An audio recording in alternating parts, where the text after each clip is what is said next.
I still remember the exact moment everything changed. The morning light was streaming through the windows of the Horizon marketing office, casting long shadows across the polished hardwood floors. I was arranging the presentation materials for our quarterly client review when my phone buzzed with a calendar invite. Meeting with Daniel Porter and HR, 2 p.m., confidential. My stomach dropped. In my 12 years at Horizon, I'd never received a meeting invite with that particular combination of people and that particular label. Before we jump back in, tell us where you're tuning in from, and if this story touches you, make sure you're subscribed, because tomorrow I've saved something extra special for you. Sarah Mitchell. That's me. 12 years at Horizon Marketing, Senior Account Director, the person who had personally secured and nurtured our relationship with Reed Enterprises, a client that now represented 40% of our annual revenue. The person who had survived 2 economic downturns, 3 office relocations, and more leadership changes than I cared to count. The person who was now, apparently, being summoned to what could only be a termination meeting. I took a deep breath and continued organizing my materials. If there's one thing I'd learned in my career, it was never to show your hand too early. Panic helps no one, especially not yourself. Sarah, got a minute? Jessica Chen, my closest. Allie at Horizon appeared in my doorway. Her usually bright expression was clouded with concern. She glanced over her shoulder before stepping inside and closing the door behind her. "Have you heard the rumors?" she asked, her voice barely above a whisper. I gestured toward my chair. "About the restructuring, or about Daniel's new vision for streamlining legacy accounts?" I made air quotes around the corporate speak I'd heard our new CEO throwing around since his arrival 3 months ago. Jessica sank into the chair. "Both. But there's more. They're bringing in someone new for the Reed account, Megan Taylor, from Porter's old firm. She starts next week. The Reed account, my account, the client I'd secured when they were just a mid-sized regional business, the one I'd helped grow into a national powerhouse. The client whose CEO, Thomas Reed, had become not just a professional contact, but a personal friend and, more recently, a business partner in a side venture few at Horizon knew about. "And how exactly did you come by this information?" I asked, keeping my voice steady despite the adrenaline now coursing through me. Jessica shrugged. "Daniel's assistant owed me a favor. Look, I know the Reed account is your baby. I just thought you should know before that meeting." She nodded toward my phone. "I got called in yesterday. They're making cuts everywhere. 10-year-plus employees are first on the chopping block. Too expensive, apparently." I nodded slowly, processing this information. "Thanks for the heads up, Jess." After she left, I closed my office door and leaned against it, allowing myself 30 seconds of pure, undiluted panic. Then I straightened my shoulders, walked back to my desk, and pulled up my personal email account. 2 years ago, Thomas Reed and I had formed a separate consulting LLC, Reed Mitchell Partners. It had started innocently enough. Thomas needed specialized marketing advice for some of his other business ventures and didn't want to pay Horizon's inflated rates for work that wasn't related to his main company. I had the expertise and was looking for a way to diversify my income. We kept it quiet, not because it violated my contract with Horizon. I'd carefully reviewed the non-compete clauses, but because office politics were complicated enough without adding fuel to the fire. What Horizon didn't know, what Daniel, Porter certainly didn't know, was that over the past year, Reed Mitchell Partners had acquired controlling interest in Reed Enterprises itself. Thomas had been planning his exit strategy, and I had been his chosen successor. The paperwork had been finalized just last month. I was now effectively the owner of Horizon's biggest client. I quickly typed an email to Thomas. "Thomas, we may need to accelerate our timeline. Can you meet tomorrow? S." His response came almost immediately. "My office, 8 a.m. Bring the contingency folder." T. I closed my laptop and checked the time. 3 hours until my meeting with Daniel and HR. 3 hours to prepare for whatever was coming. I wasn't going to waste a single minute. The afternoon unfolded exactly as I'd suspected it would. Melissa Harper from HR sat stiffly beside Daniel Porter. In the small conference room, a manila folder placed precisely in front of her. Daniel, with his perfect navy suit and meticulously groomed appearance, offered me the falsely sympathetic smile I'd seen him practice on others. "Sarah, thank you for joining us," he began, as if I'd had a choice. "I'll get straight to the point. As part of our strategic realignment, we're making some changes to our account management structure." I nodded, face carefully neutral. "I see.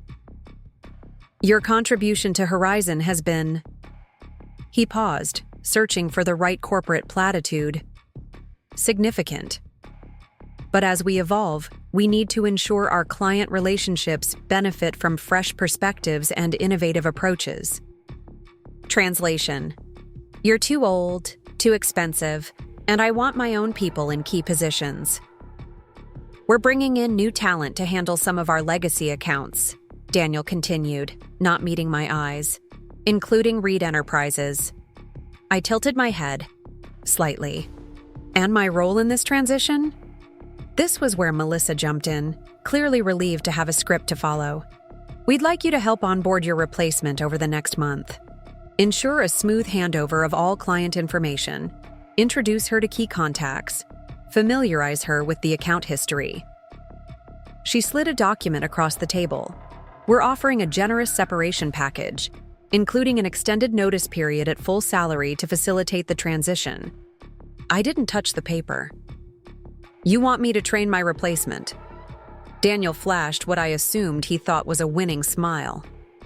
"Think of it as leaving a legacy, Sarah. Ensuring the work you've done continues to thrive." I studied him for a moment. Daniel Porter, 38, MBA from an elite school, fast-tracked through 3 companies before landing the CEO role at Horizon 6 months ago.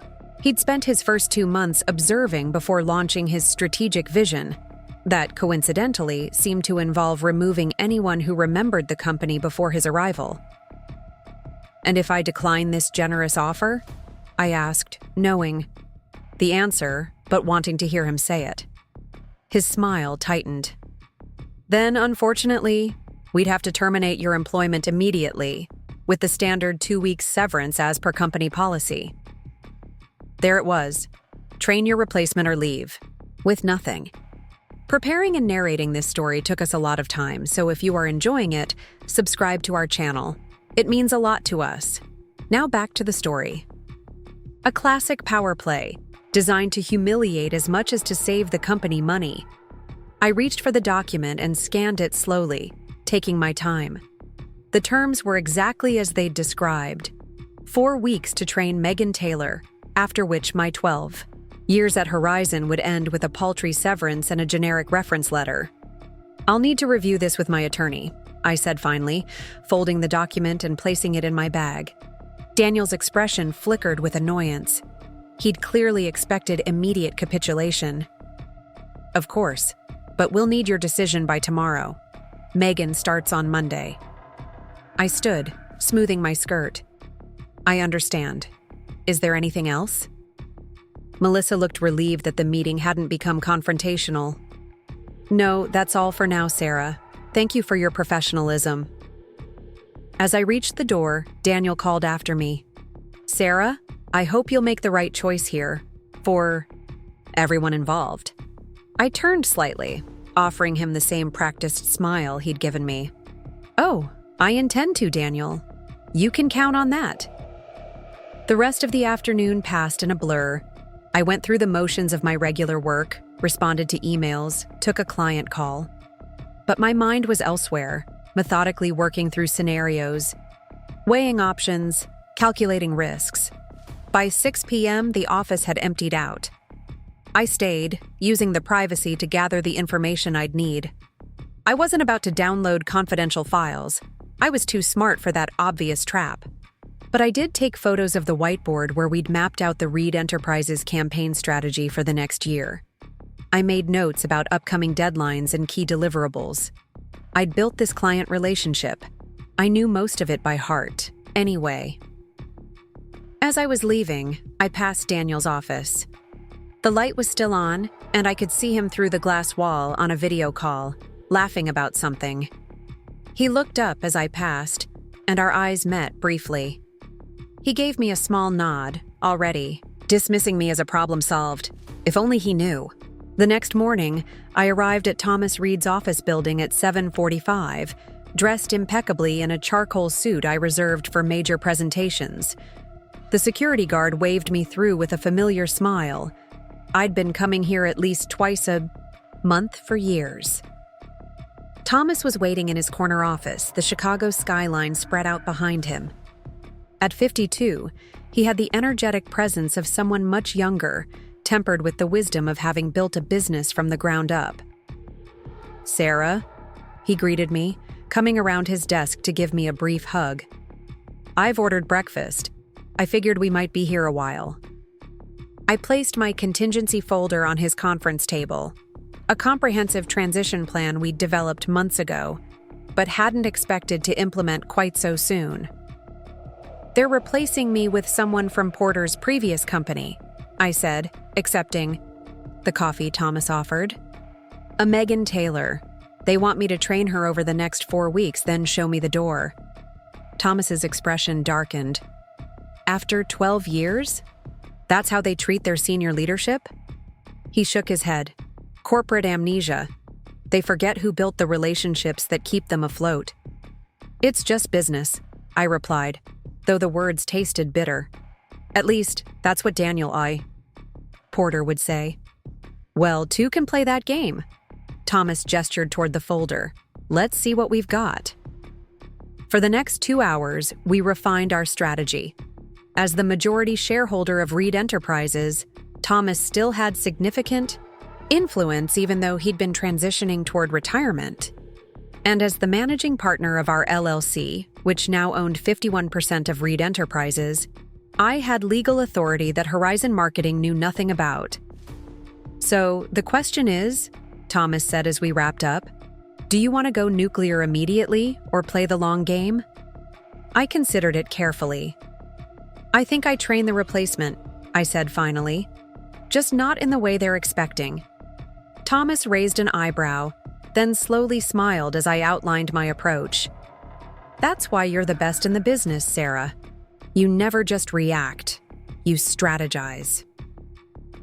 When I walked into Horizon's offices at 9:30, I felt oddly calm. I headed straight for Daniel's office, where Melissa from HR was already waiting. I handed them my signed acceptance of their transition arrangement. "I've decided to assist with the onboarding," I said simply. "I believe in leaving things better than I found them." The relief on Melissa's face was palpable. Daniel looked smug, as if he'd known I wouldn't turn down the financial incentive. "Excellent. I'll let Megan know. She's excited to learn from someone with your experience." The condescension in his tone was unmistakable. I just nodded pleasantly. "I'm sure we'll have a productive month ahead."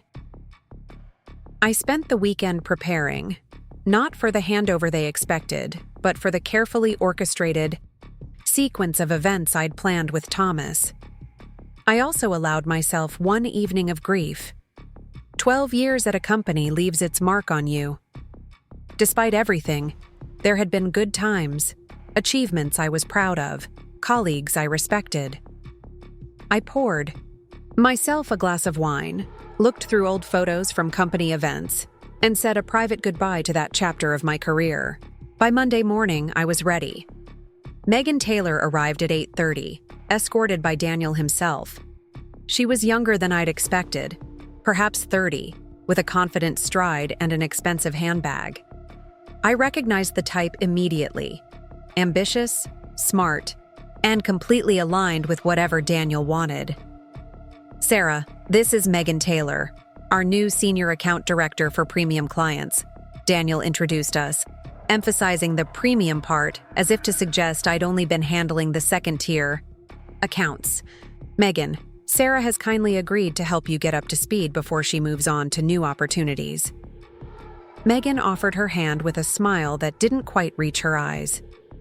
I'm looking forward to learning about Reed Enterprises. Daniel says, they're our anchor client. I returned her smile with equal insincerity. Indeed they are. Shall we get started? I've prepared an overview of their account history. Daniel looked pleased. I'll leave you ladies to it then. He turned to Megan. We have a leadership team lunch at noon. I'd like you to join us. After he left, Megan's professional mask slipped slightly. She glanced around my office, taking in the awards on the wall, the photos with clients, the evidence of a long and successful career. Look, she said, lowering her voice. I know this is awkward, but I want you to know I respect the work you've done here. Daniel speaks very highly of you. I doubted that very much, but I appreciated the attempt at professionalism. Thank you, Megan. Let's focus on making this transition work for the client. That's what matters most. For the rest of the morning, I was the model transitioning employee. I walked her through Reed Enterprises' history with Horizon, explaining their marketing needs, their communication preferences, their annual budget cycles. I showed her the campaigns we'd developed, the results we'd achieved, the growth we'd facilitated. What I didn't share was the personal relationship I'd built with Thomas over the years, the trust that had led to our partnership, the inside knowledge of Reed Enterprises' future plans, the fact that I now effectively controlled the client she was being hired to manage. At noon, she left for her leadership lunch. I used the time to send a carefully worded email to Thomas, confirming we were proceeding as planned. His one-word response, excellent. The rest of the week followed a similar pattern. I was helpful, thorough, and utterly professional. I introduced Megan to the Reed Enterprises team members she'd be working with, middle managers who were polite but reserved, having been briefed by Thomas about the situation. Daniel seemed pleased with how things were progressing.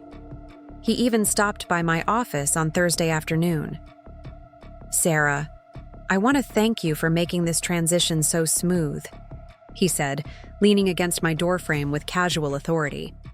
Not everyone would be so accommodating. We all have choices to make, I replied evenly. I've made mine. He studied me for a moment, perhaps trying to detect any hidden resentment. Finding none that I allowed him to see, he nodded. The company appreciates your professionalism. If you need a reference in the future, I'd be happy to provide one. How generous of him, offering to vouch for me after pushing me out. Thank you, Daniel. That's very kind. The following Monday, the start of my second week of training, was when I initiated Phase 1 of our plan. I invited Megan to join me for the scheduled monthly review with Reed Enterprises. It's the perfect opportunity to introduce you formally to their executive team, I explained. They're expecting both of us. The meeting was set for 2 p.m. at Reed Enterprises headquarters. We arrived together, Megan clutching her portfolio containing all the notes she'd taken during our sessions. I could sense her nervousness beneath her confident exterior. This was her chance to make a first impression on Horizon's biggest client. The receptionist greeted me warmly. Good afternoon, Ms. Mitchell. Mr. Reed is expecting you in the main conference room. As we walked through the halls, several employees greeted me by name. I introduced Megan to each of them, watching as she tried to memorize names and positions. When we entered the conference room, Thomas was already there, along with his CFO and CMO. They all stood to greet me with the familiarity of longtime associates. Sarah, wonderful to see you, Thomas said, before turning a more reserved gaze toward Megan. And you must be the new account director from Horizon. Megan Taylor, she confirmed, extending her hand. I'm looking forward to working with Reed Enterprises. Sarah has been telling me about your remarkable growth over the past decade. Thomas nodded politely but didn't elaborate. Let's get started, shall we? We have several important matters to discuss today. For the first half hour, the meeting proceeded normally. We reviewed current campaigns, discussed metrics, and outlined upcoming initiatives. Megan contributed appropriately, demonstrating that she'd been paying attention during our training sessions. Then Thomas cleared his throat and shifted the eye conversation. Before we continue, I'd like to address the elephant in the room. Sarah, perhaps you'd like to share our news with your colleague. Megan looked confused, glancing between Thomas and me. I smiled slightly. Megan, there's something about Reed Enterprises that Daniel Porter apparently didn't share with you. I paused, making sure I had her full attention. 2 years ago, Thomas and I formed a separate consulting partnership. Last month, that partnership acquired majority ownership of Reed Enterprises.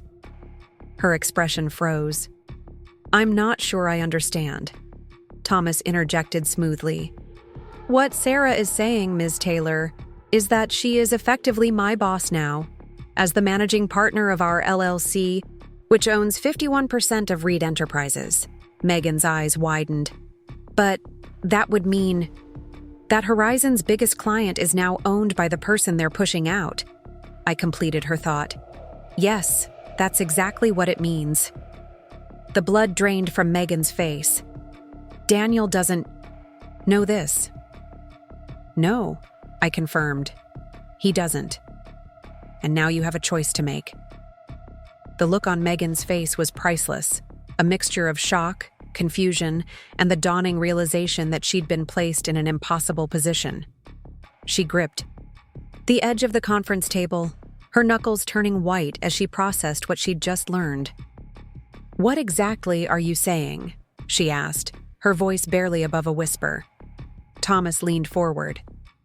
Reed Enterprises will be reevaluating its relationship with Horizon Marketing over the coming weeks.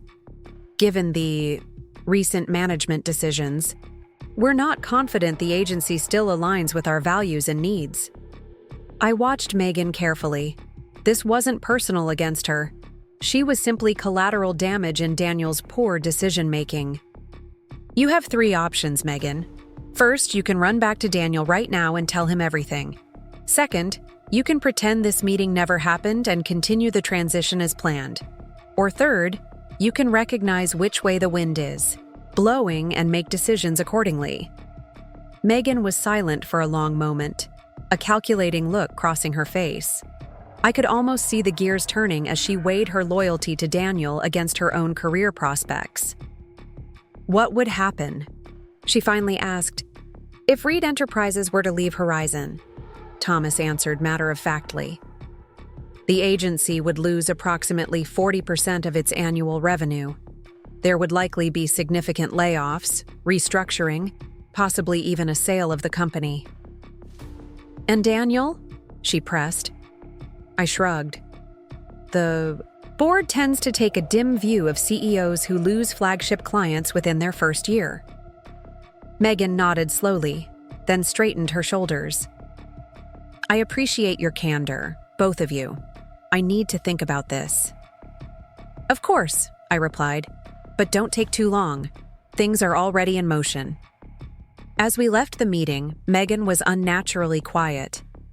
In the elevator down to the lobby, she finally spoke. You could have walked away, taken your ownership of Reed Enterprises and just left Horizon to figure it out when the contract wasn't renewed. I looked at her directly. I could have, but that would have affected too many innocent people, colleagues who've done nothing wrong. This way, there's time for course correction. If Daniel listens, she murmured. That, I said as the elevator doors opened, is entirely up to him. When I returned to the office after our meeting with Reed Enterprises, Megan was noticeably quiet. She mumbled something about needing to organize her notes and disappeared into the small workspace they'd assigned her. I didn't push. She needed time to process what she'd learned, and I needed to prepare for the next phase of my plan. I spent the rest of the afternoon responding to emails and finalizing details for other client projects I'd be handing off. Around 5:30, there was a soft knock on my door. I looked up to find Megan standing there, her expression resolute. Can we talk? Privately? She asked. I gestured to the chair across from my desk. Of course. She closed the door and sat down, her posture unnaturally straight. I need to understand something. If Daniel had treated you with respect, if he'd acknowledged your contribution and found another role for you instead of pushing you out, would you still be planning to take Reed Enterprises away from Horizon? The question surprised me with its directness. I considered my answer carefully. No, I said finally. Thomas and I formed our partnership as a contingency plan, a way to protect both our interests if circumstances changed. I never intended to use it as leverage against Horizon. The company has been my professional home for 12 years. Megan nodded slowly. That's what I thought. She took a deep breath. I need to tell you something. The reason Daniel brought me in wasn't just to replace you. He's planning to completely overhaul the Reed account, cut the service team in half, automate most of the reporting, and double the fees by next quarter. I kept my expression neutral, but internally, alarm bells were ringing. That would destroy the relationship. Reed Enterprises values the personalized service and strategic partnership. They'd never accept that approach. I know, Megan said, her voice dropping even lower. But Daniel doesn't care. He told me Reed is locked in because they're too dependent on our proprietary systems to leave easily. His exact words were, "We can milk this cash cow for at least a year before they figure out how to extricate themselves." The cold calculation behind those words didn't surprise me, but hearing them confirmed every suspicion I'd had about Daniel's leadership style. "Why are you telling me this?" I asked. Megan looked directly at me. Because I didn't sign up to be part of a bait and switch. Daniel painted this as an opportunity to learn from a premium client relationship, not to help him exploit and eventually alienate a loyal client. Her response seemed genuine. But trust is earned, not freely given, especially in situations like this. "What do you want, Megan?" She hesitated only briefly. "I want to make the right choice, not just for my career, but ethically. Daniel's approach, the way he treats people who've built this company, the way he views clients as resources to exploit rather than partners to grow with, it's not what I want to be part of." I studied her for a long moment. "And if the right choice means potentially opposing Daniel, then I'll deal with those consequences," she said firmly. I nodded, making my decision. "Tomorrow morning, 7:30. Meet me at the corner cafe 2 blocks from here. We'll talk more then." After she left, I called Thomas and updated him on this unexpected development. "Do you think she's sincere?" he asked. "I'm not sure," I admitted. "But if she is, she could be a valuable ally. And if she's not, better to keep her close and feed her controlled information." "Trust but verify," Thomas agreed. Smart approach. I arrived at the cafe early the next morning, choosing a corner table where we wouldn't be overheard by other Horizon employees stopping for their morning coffee. Megan arrived precisely at 7:30, looking like she hadn't slept much. "I ordered you a latte," I said, pushing the cup toward her as she sat down. "You look like you could use it." She accepted it with a small smile. "Thanks. I was up half the night thinking about all this." "And what conclusions did you reach?" Megan wrapped both hands around the warm cup. "That I need to know what you're planning before I decide where I stand." "Fair enough." I leaned forward slightly. "Thomas and I are executing a strategic realignment. Reed Enterprises will be significantly reducing its relationship with Horizon over the next quarter, likely terminating the contract entirely by year-end." Her eyes widened. "That would devastate the company." "Yes," I acknowledged, "which is why we're not doing it abruptly. We're giving the board time to recognize and correct Daniel's mistakes. If they take action, replace him, restore proper client service protocols, address the toxic culture he's creating, there might be a path forward for a continued relationship, albeit a restructured one." "And if they don't?" Then Horizon loses its biggest client. Daniel likely loses his job, and the company has to radically downsize to survive. Megan absorbed this in silence. Then she asked the question I'd been waiting for. Where do I fit into all this? I took a sip of my coffee, watching her over the rim of the cup. That depends on you. You could continue as planned, taking over the Reed account and trying to implement Daniel's exploitative strategy until everything falls apart. You could warn Daniel about what's happening and temporarily become his favorite employee until Reed Enterprises leaves and he needs a scapegoat. Or you could align yourself with the future. The future? I pulled a business card from my pocket and slid it across the table. Reed Mitchell Partners. Thomas and I don't just own Reed Enterprises. We're building a marketing consultancy focused on ethical, sustainable business growth. We're being selective about our clients and our team members. People who value relationship, over-exploitation, long-term thinking over quarterly profits. Megan picked up the card, studying it. You're offering me a job. I'm offering you a choice, I corrected. One with significantly better long-term prospects than being Daniel Porter's hatchet woman at a company about to lose its anchor client. She tucked the card into her jacket pocket. What would you need me to do? For now, nothing that compromises your professional integrity. Continue the transition process. Attend meetings. Learn everything you can. Just keep me informed about Daniel's plans and decisions regarding Reed Enterprises. And later, if you decide this is the right path for you, there could be a place for you at Reed Mitchell. Your skills are impressive, Megan. It's not your fault Daniel misled you about the role. She nodded slowly. I'll need to think about this. Of course, but don't take too long. Things are moving quickly now. As we walked back toward the Horizon building, Megan asked quietly, How did you do it? Stay so calm when they were pushing you out? I would have been furious. I smiled slightly. Who says I wasn't furious? But acting on emotion rarely produces the best outcomes. Strategic patience is a skill worth developing. I'll remember that, she said as we reached the building's entrance. The next week was a masterclass in subtle corporate warfare. On the surface, everything proceeded normally. I continued training Megan, introducing her to other Reed Enterprises contacts, walking her through their marketing calendar. But beneath this facade of cooperation, the real work was happening. Thomas began having concerned conversations with Horizon's board members, casual calls where he mentioned being unsettled by some recent changes in account management approach. Nothing alarming yet, just planting seeds of doubt. Meanwhile, I documented everything, every process, every relationship, every successful strategy I'd implemented for Reed Enterprises over the years. Not for Megan or for Horizon, but for myself.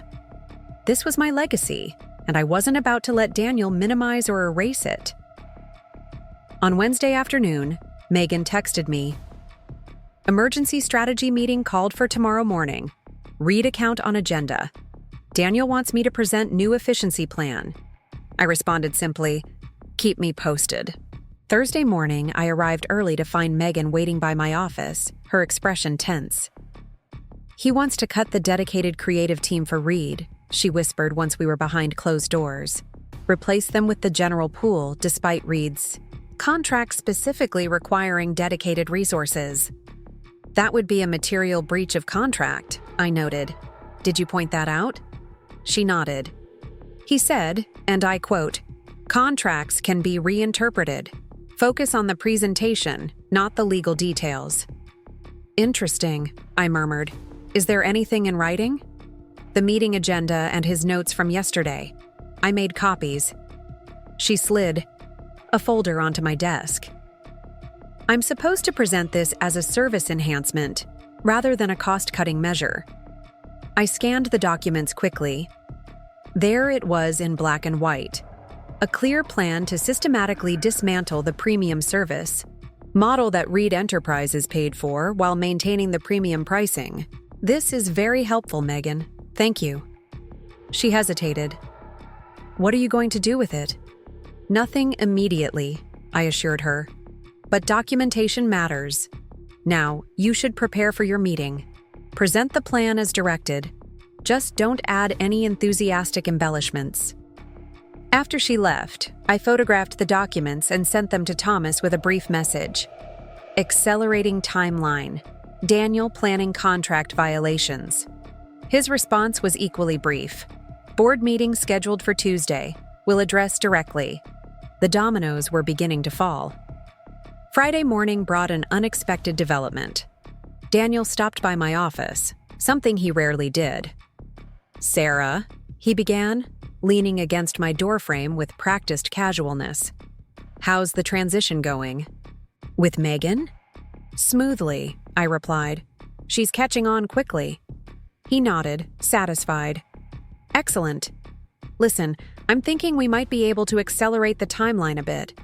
You've done such a thorough job that perhaps we don't need the full 4 weeks we originally discussed. Would you be open to wrapping things up by the end of next week?" Translation. He wanted me gone before his plans for Reed Enterprises fully materialized. I maintained a neutral expression. "That's certainly possible. I've covered most of the essential information already." "Perfect," he said, flashing that insincere smile. "HR will adjust your separation package accordingly. Same financial terms, just a compressed schedule." "Of course," I agreed pleasantly. "Whatever works best for the company." After he left, I sent a text to Thomas. Timeline compressed. Daniel wants me out by end of next week. He responded immediately. "Perfect timing. Board presentation moved to Monday. Be ready." Monday morning arrived with a sense of anticipation I hadn't felt in years. I dressed particularly carefully, a charcoal gray suit that conveyed authority without ostentation, accessorized with a necklace Thomas had given me to celebrate our first year as business partners. A small silver pendant shaped like a chess piece. The Queen. Megan met me in the break room, ostensibly to discuss a client report, but actually to update me on the latest developments. "Daniel's in a strange mood today," she whispered. "He came in early, had his assistant cancel his morning appointments, and has been locked in his office on calls ever since." "Any idea who he's talking to?" She shook her head. "No, but the board meeting is at 10. He's presenting the quarterly projection, including his enhanced service model for key accounts." I checked my watch. 9:15. "Thank you for the update. You should probably distance yourself from me for the rest of the day, just in case." She nodded, understanding the implication. If things went as planned, being seen as my ally might not be advantageous in the short term. At 9:45, I received a text from Thomas. "In position. Operation Checkmate proceeding."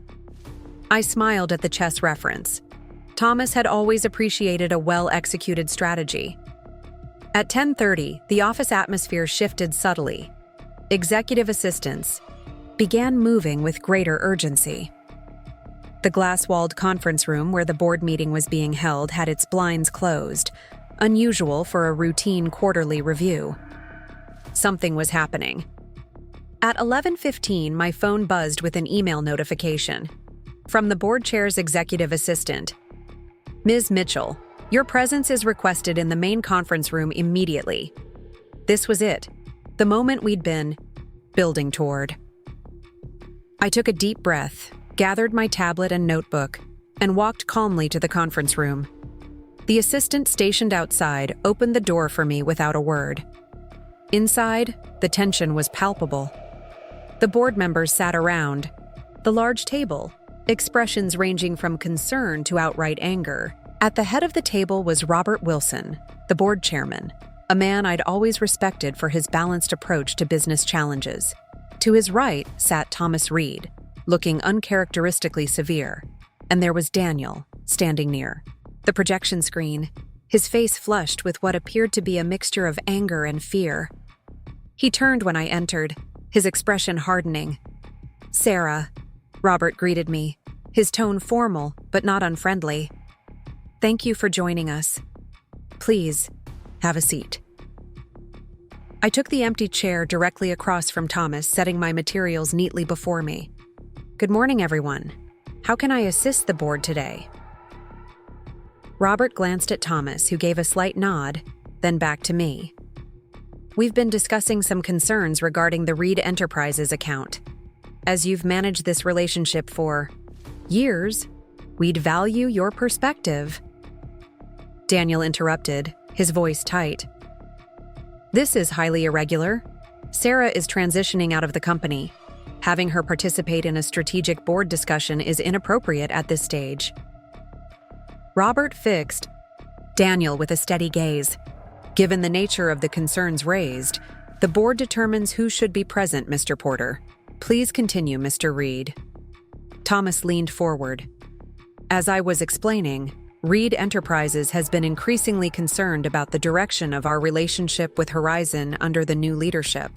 The proposed changes to our service agreement, reducing dedicated creative resources, automating strategic functions, and implementing what was characterized as efficiency measures, represent a fundamental shift from the partnership model we've valued for years.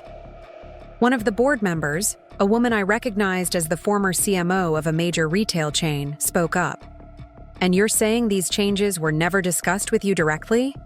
Not only were they not discussed, Thomas replied, they directly contradict the assurances we received when Mr. Porter first took over as CEO. All eyes turned to Daniel, who straightened defensively. The changes we've proposed represent modern best practices in agency-client relationships. Reed Enterprises would receive the same quality of service with greater efficiency. Thomas raised an eyebrow. By cutting our dedicated team in half while maintaining premium pricing? That was explicitly presented as an efficiency measure, not a service enhancement. Daniel's gaze flickered to me briefly, suspicion dawning in his eyes. Our internal strategic planning is confidential. I'm curious how you became aware of these preliminary discussions. We have the presentation, Thomas said simply, sliding a folder toward Robert.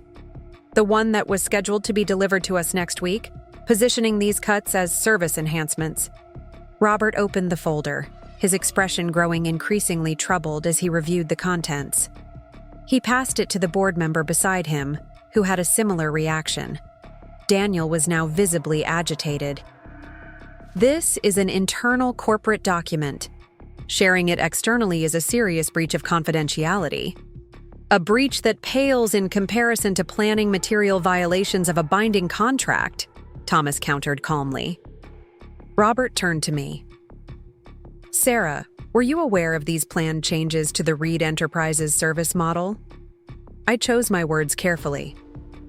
I became aware recently that the direction of account management was shifting. I expressed concerns about maintaining the contracted service levels, particularly given Reed Enterprises' specific needs and expectations. And how were those concerns received? Robert pressed. They were noted, but not addressed, I said simply. I was informed that the company was taking a new direction under Mr. Porter's leadership. Daniel cut in sharply. This is outrageous. Sarah is clearly coordinating with Reed Enterprises to undermine the company as part of her separation. This is exactly why involving departing employees in strategic discussions is inappropriate. The tension in the room escalated palpably. Robert held up a hand for silence, then addressed Thomas. Mr. Reed, you mentioned earlier that there was another matter you wished to discuss regarding your company's relationship with Horizon. Thomas nodded gravely. Yes, it concerns ownership and control of Reed Enterprises moving forward. He paused, allowing the weight of his words to settle. 2 years ago, Sarah Mitchell and I formed a separate business entity, Reed Mitchell Partners LLC. Initially, this partnership focused on consulting services unrelated to our work with Horizon. However, over the past year, Reed Mitchell Partners has acquired majority ownership of Reed Enterprises. The stunned silence that followed was broken only by Daniel's incredulous, "What?" Thomas continued calmly. Sarah Mitchell is now effectively the controlling partner in Reed Enterprises, Horizon's largest client.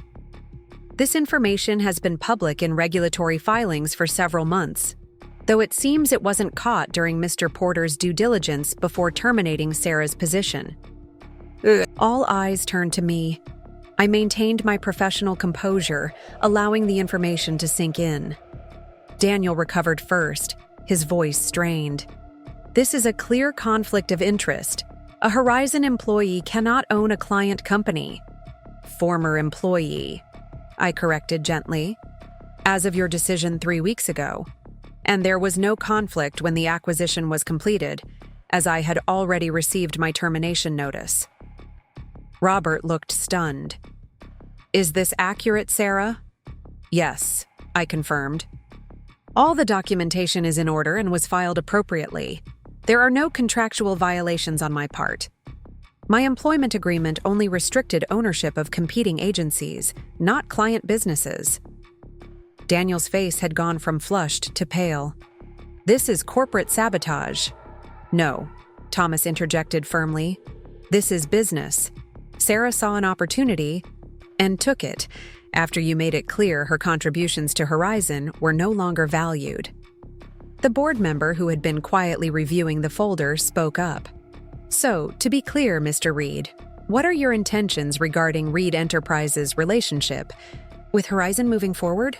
Thomas glanced at me, then back to the board. That depends entirely on the decisions made in this room today. If Horizon wishes to maintain Reed Enterprises as a client, certain conditions would need to be met. What conditions? Robert asked. I took the lead here. First, a return to the service model originally contracted and a commitment to maintaining it. Second, a change in leadership approach that values long-term relationships over short-term profit maximization. And third, a recognition that professional respect is not optional in business relationships. It's fundamental. Daniel scoffed. This is extortion. You're holding the company hostage because of a personal grudge. I turned to him directly, my voice level. No, Daniel. I'm showing you the natural consequence of treating people as disposable assets rather than valuable contributors. You decided I was redundant after 12 years of building this relationship. You were wrong. That's not a grudge. It's a factual correction. Robert cleared his throat. I think the board needs to discuss these matters privately. Sarah, Thomas, would you mind stepping out for a few minutes? We obliged, walking together to a small waiting area outside the conference room. Once alone, Thomas gave me a small, satisfied smile. That went precisely as planned, he murmured. Almost too perfectly, I agreed. Though Daniel's reaction was more hostile than I anticipated. He's fighting for his career now, Thomas observed. Men like that are most dangerous when cornered. We didn't have to wait long. Less than 20 minutes later, the assistant approached us. The board would like you to return. When we re-entered the conference room, Daniel was no longer present. Robert sat at the head of the table, looking simultaneously exhausted and resolute. Thank you for your patience, he began as we took our seats. The board has reached some preliminary decisions that we'd like to share with you. Thomas nodded, encouragingly. First, Robert continued, we want to express our sincere apologies for the manner in which recent management changes have affected your relationship with Horizon, both professionally and personally. It's clear that decisions were made without full consideration of their implications. A carefully worded acknowledgement of failure without admitting legal liability. Classic board speak. Second, effective immediately, Daniel Porter has been placed on administrative leave pending a full review of his management decisions and approach. An interim CEO will be appointed by the end of day. I kept my expression neutral, though internally I felt a wave of vindication. Finally, we would like to propose a path forward that honors the long-standing relationship between Reed Enterprises and Horizon Marketing. We're prepared to commit to maintaining the service model as originally contracted, with no reduction in dedicated resources. Thomas glanced at me, then addressed Robert. That's a promising start. But as Sarah mentioned, our concerns extend beyond just the service model to the overall approach to client relationships. Robert nodded. Understood. We're prepared to engage in a more comprehensive discussion about restructuring our relationship in a way that addresses all your concerns. Perhaps a smaller committee of board members could work with you directly on this? That would be acceptable. Thomas agreed. With Sarah's involvement, of course. Of course, Robert echoed, turning to me. Sarah, while I understand you've made other arrangements for your professional future, the board would like to express our regret at the circumstances of your planned departure. Your contribution to Horizon has clearly been invaluable. I smiled slightly. Thank you, Robert. I appreciate that recognition, belated though it may be. The meeting concluded with arrangements for follow-up discussions and a commitment to press pause on any changes to the Reed Enterprises account management until a new framework could be established. As we prepared to leave, Robert asked me to stay behind for a moment. Once Thomas and the other board members had departed, Robert closed the door and turned to me with a rueful expression. That was masterfully played, Sarah. I have to admire the strategic thinking, even if it created quite a mess for us to clean up. I accepted the compliment with a small nod. It wasn't my intention to create difficulties for the board, Robert. But when faced with being dismissed as redundant after 12 years of building value for this company, I had to consider all my options. He sighed heavily. If someone had bothered to read your complete personnel file, none of this would have happened. Your partnership with Reed was actually noted in your last performance review. Not the ownership stake, obviously, but the consulting relationship. That surprised me. And yet Daniel proceeded without checking? Daniel proceeded without consulting anyone who might have institutional knowledge about our key client relationships. Robert clarified, frustration evident in his tone, a failing that became increasingly clear during our discussion after you stepped out. What happens now? I asked. Officially, Daniel remains on administrative leave while we review the situation.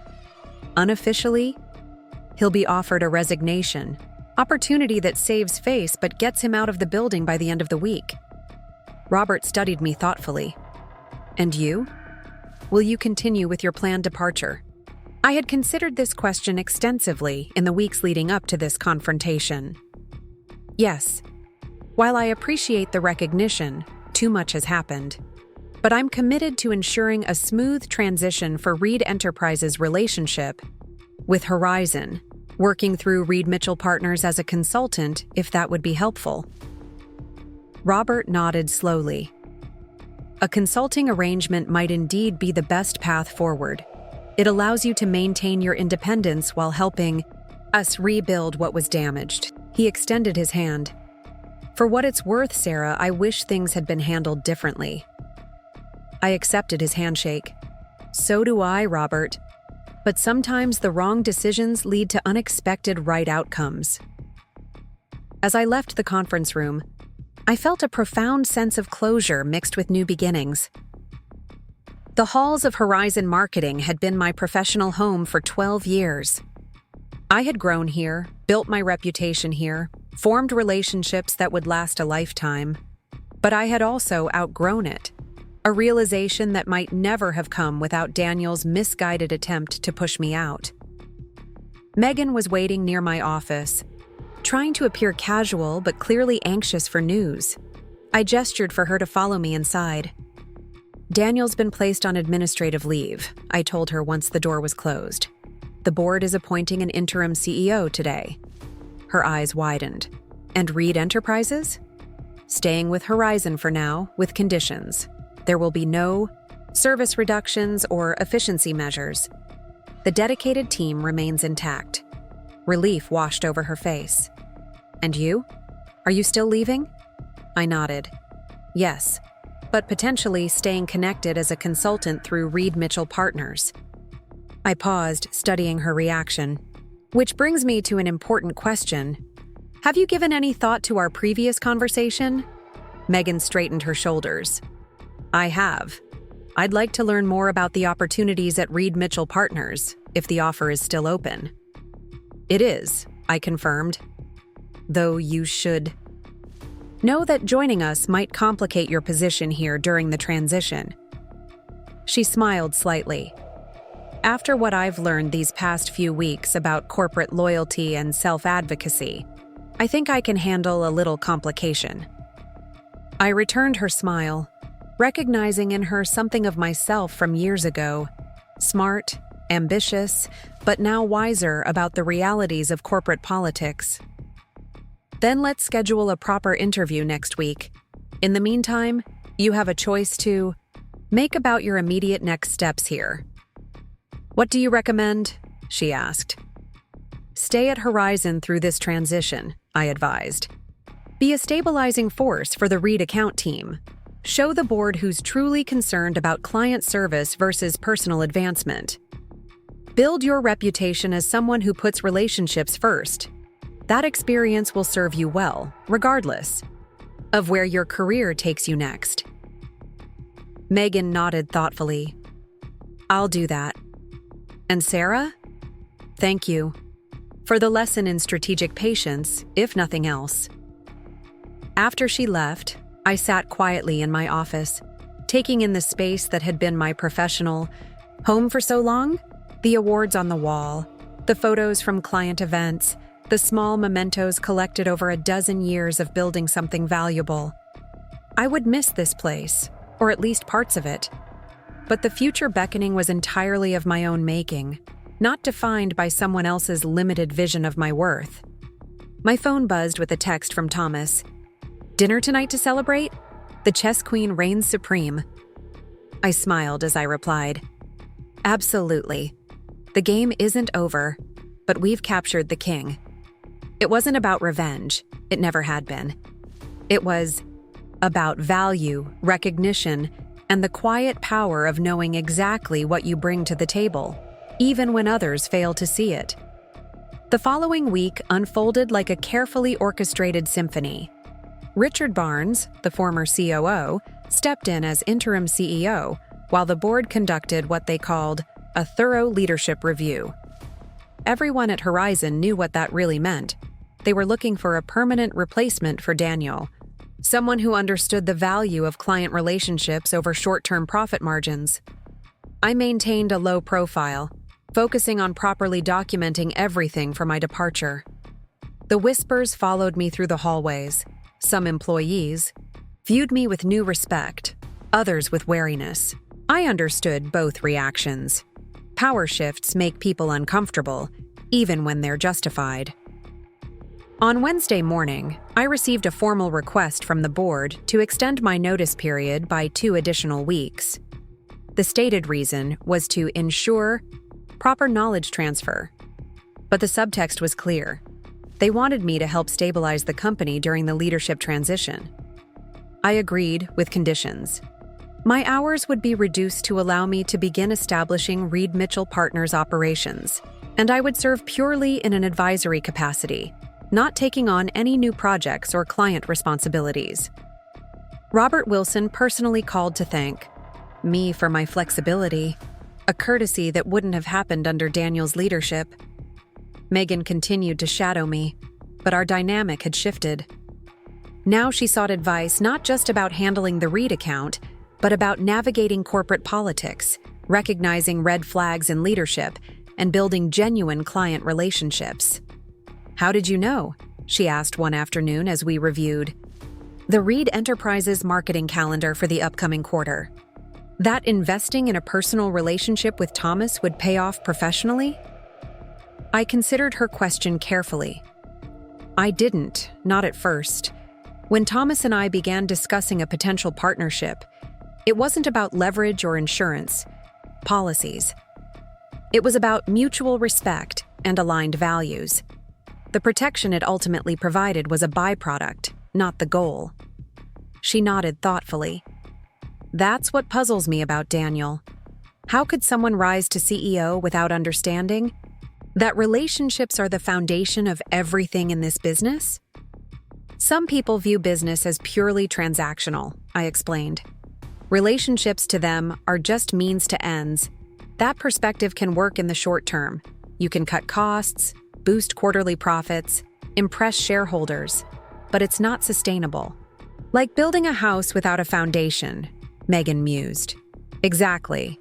It might look impressive for a while, but eventually, it collapses. Our conversation was interrupted by a notification on my phone. Thomas had sent a text. Board reached. Decision. Call me when you can. I excused myself and stepped into an empty conference room to return his call. They're announcing Richard as the permanent CEO, Thomas said without preamble. They decided continuity was more important than bringing in someone new. I felt a wave of relief. Richard had been with Horizon for over 15 years.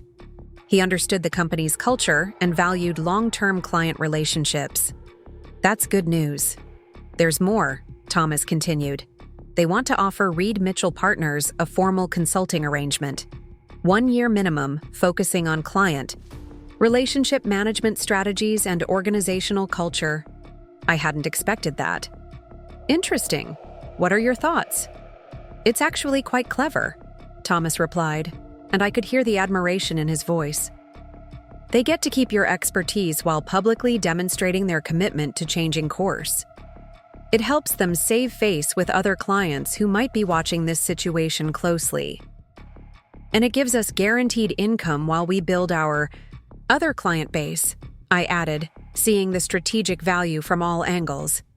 Exactly. I think we should consider it seriously. After we hung up, I stood by the window, watching the city bustle below. The board's offer represented a form of validation I hadn't sought but found surprisingly satisfying. They recognized not just my client relationship skills, but my broader understanding of organizational health. It was the acknowledgement that Daniel had refused to give. My contemplation was interrupted by a soft knock. Jessica Chen, my longtime colleague and friend, stood in the doorway. I heard the news, she said simply. I raised an eyebrow. Which news exactly? She stepped inside, closing the door behind her. Richard's promotion, Daniel's resignation.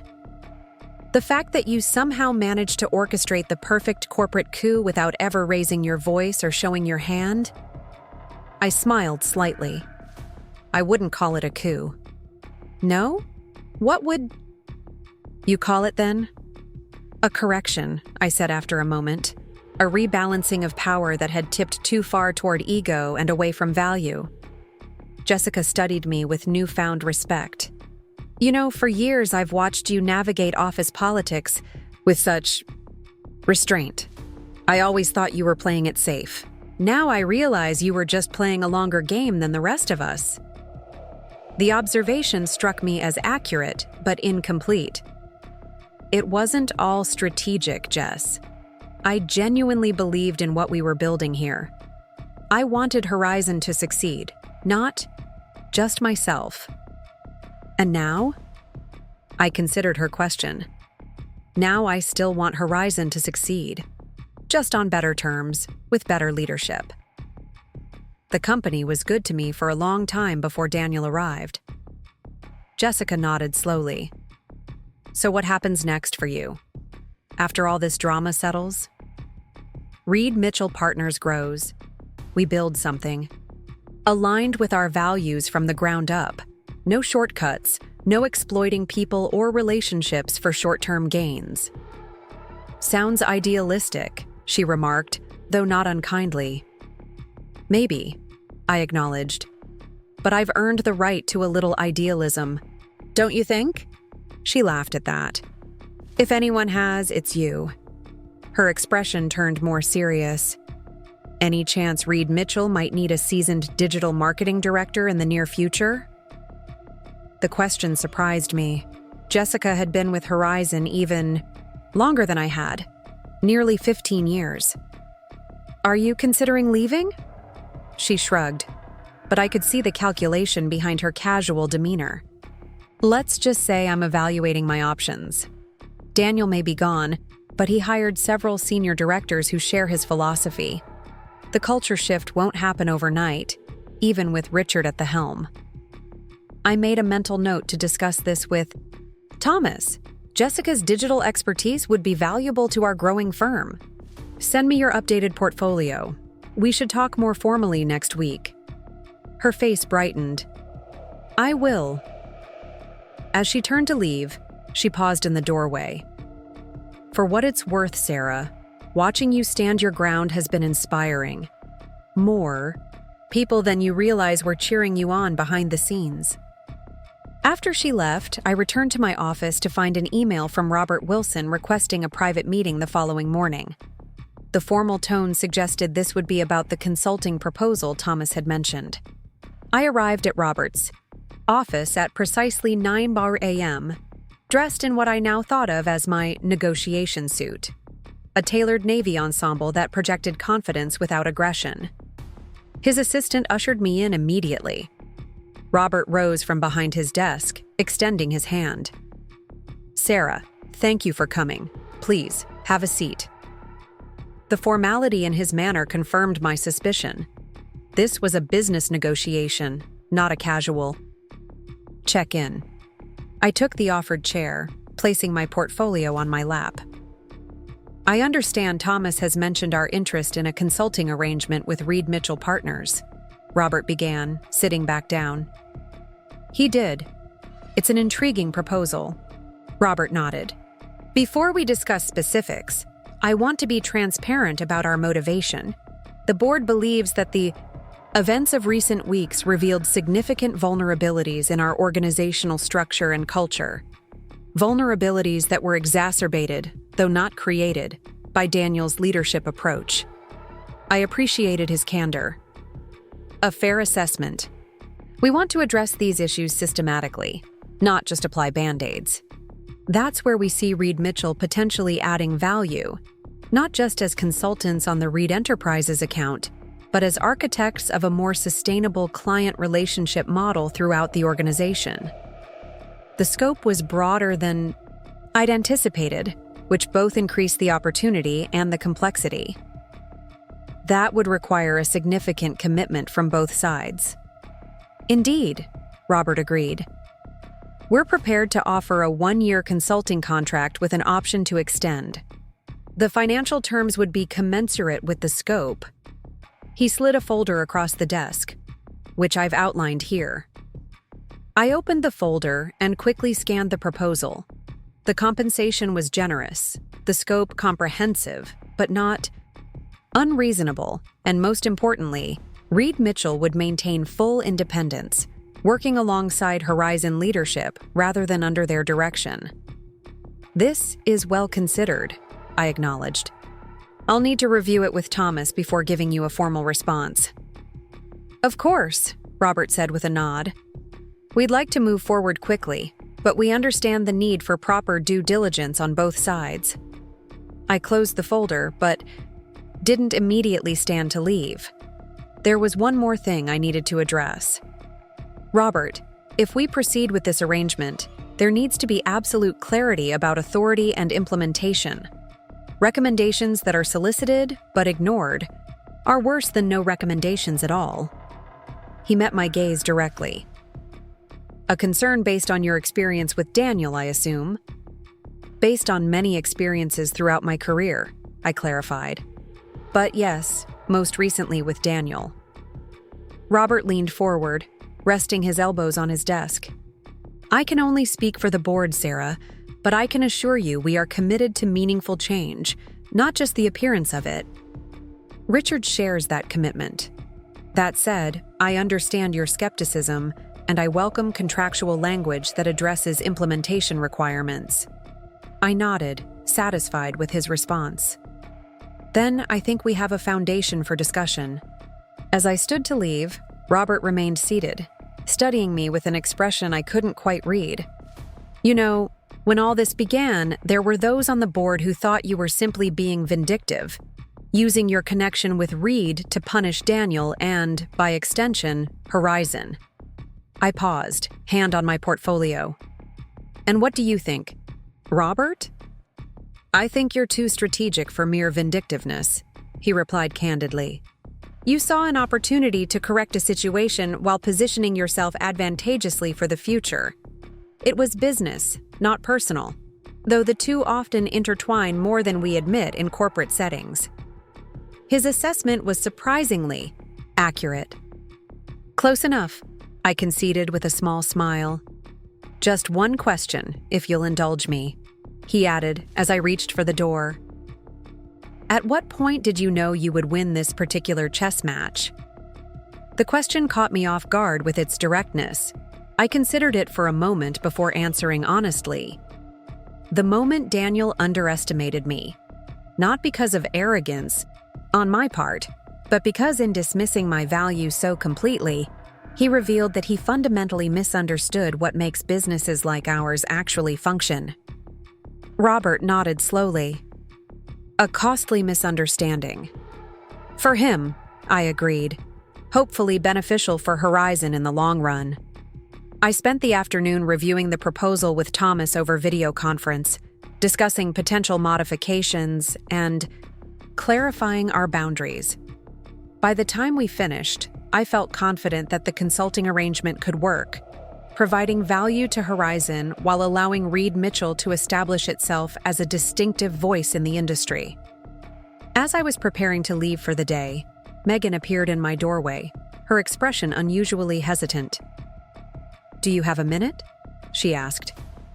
I gestured toward the chair across from my desk. "Of course." She sat down, fidgeting slightly with the edge of her tablet case. I heard about the consulting offer from Richard.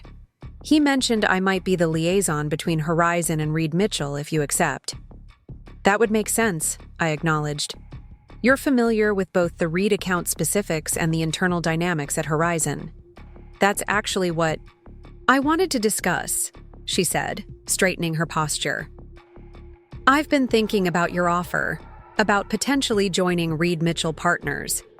While I'm grateful for the opportunity, I'm wondering if I might actually provide more value by staying at Horizon. I hadn't expected this. Go on. The changes needed here are substantial, she continued, her confidence growing as she spoke. Richard is committed, but he'll need allies throughout the organization who understand and support the new direction. People who can help implement the cultural shift from the inside. I studied her thoughtfully. And you see yourself in that role? I think I could be effective, she acknowledged without false modesty. I understand both the problems and the potential solutions, having seen everything unfold these past weeks. And frankly, after watching you navigate this situation, I've learned lessons about strategic patience and principled leadership that I'd like to apply here.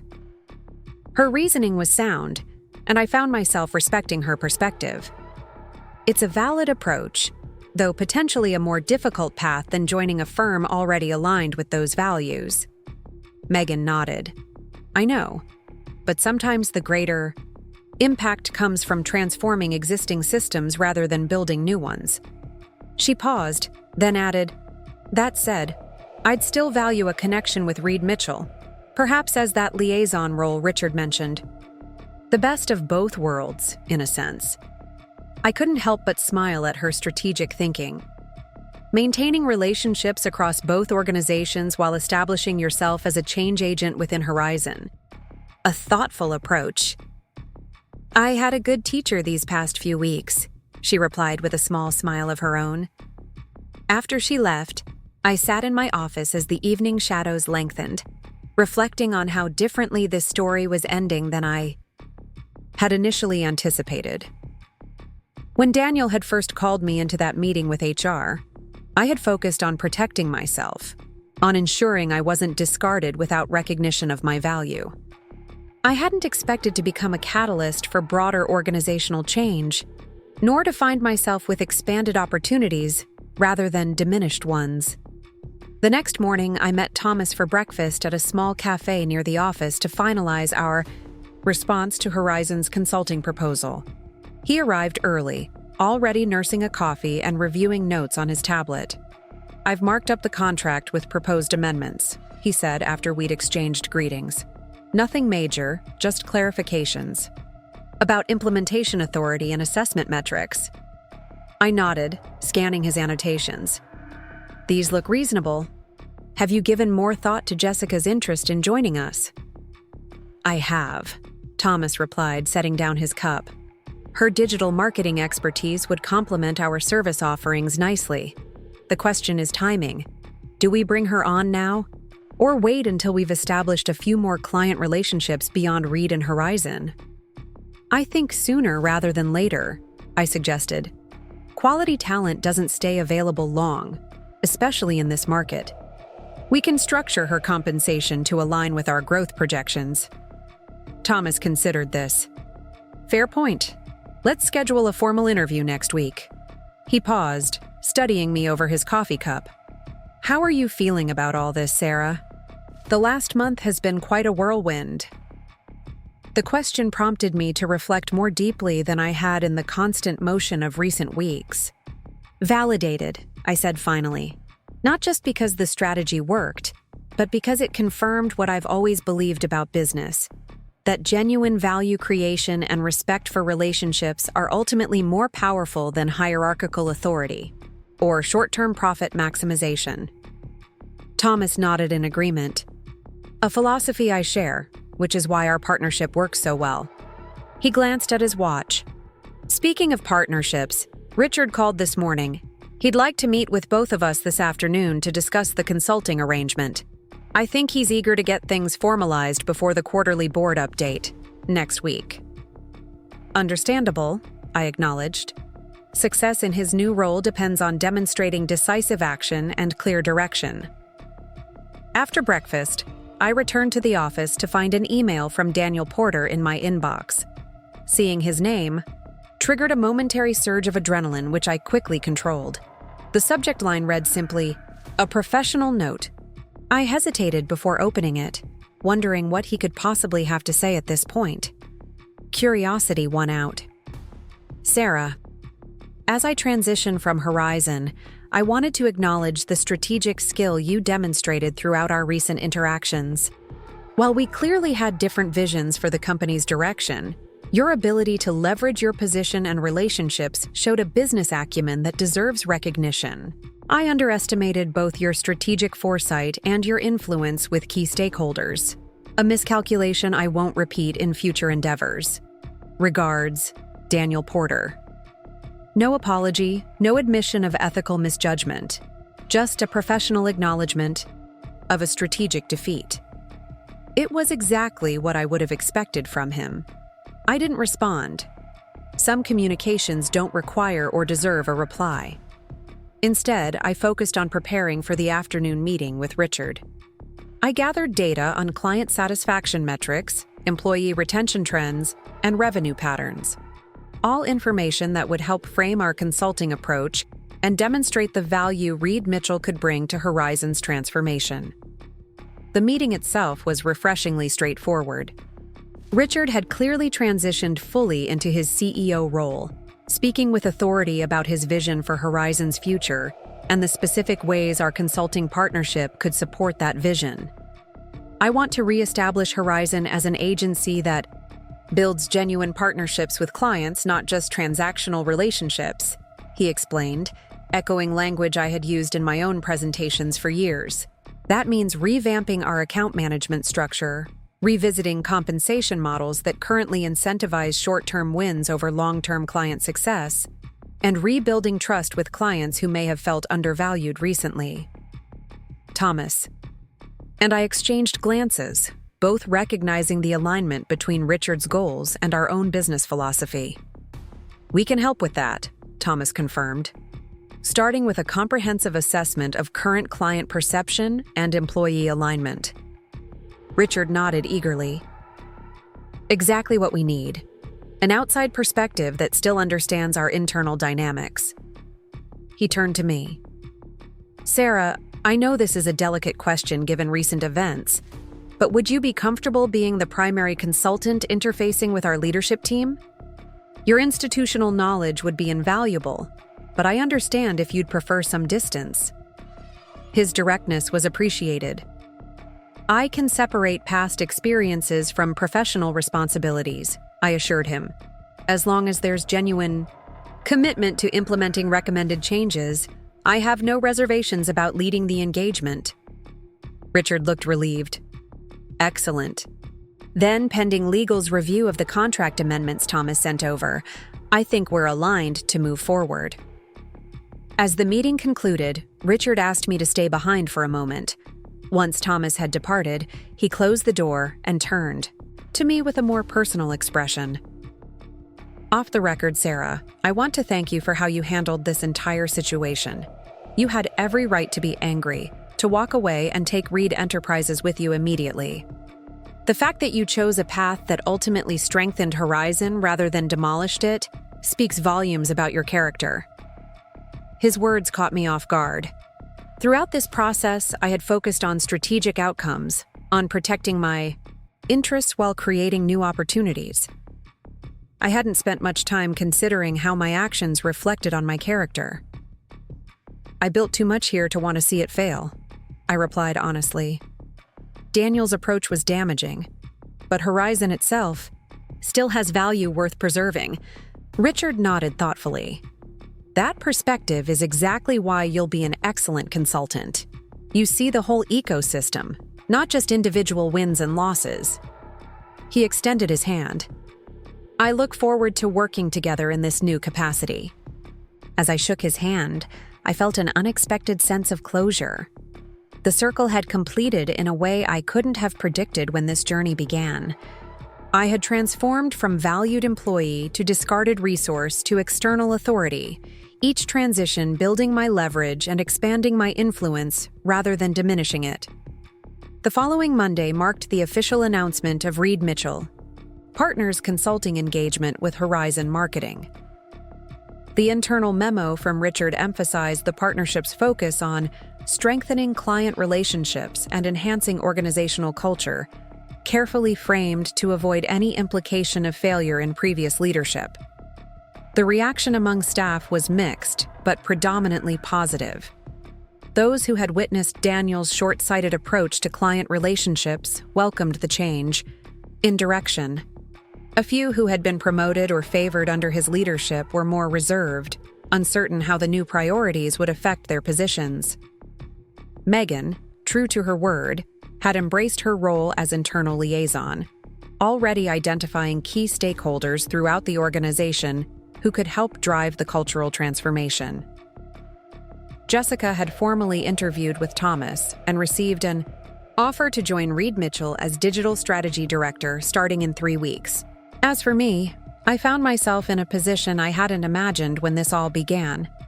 Not fighting to preserve my job or my dignity, but helping to reshape an organization I had once simply served. The leverage I had discovered through necessity had transformed into influence I now wielded with purpose. That afternoon, I cleared out my office at Horizon for the last time. The space looked strangely bare with my personal items packed away. The awards now carefully wrapped in my carry box, the plants redistributed to colleagues, the photos removed from walls. 12 years of professional life reduced to a few containers. As I was labeling the final box, Robert Wilson appeared in my doorway. "Need any help carrying those down?" I smiled at the offer. "Thank you, but I've arranged for everything to be delivered to our new office space." He nodded, glancing around the empty room. "It's strange seeing this space without your touch. You've been a fixture here for so long." "Change is inevitable. In business," I replied, echoing a phrase he often used in board presentations. "Sometimes it's thrust upon us. Sometimes we initiate it ourselves. Either way, it's how we respond that defines us." Robert smiled in recognition of his own words. "Touché." He hesitated, then added, "The board has approved the consulting contract, by the way. All your amendments included. It will be countersigned and delivered tomorrow." "Excellent. We're ready to begin the assessment phase immediately." He studied me thoughtfully. "You know, when Daniel first proposed restructuring the Reed account management team, he presented it as a modernization strategy. Streamlined, efficient, optimized, all the buzzwords that boards typically respond to. And yet you supported my approach instead, I observed.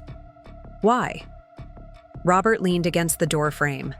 Because I've been in this business long enough to know that genuine relationships can't be automated or optimized away. They require investment, patience, and authentic engagement, qualities you've always embodied in your work here.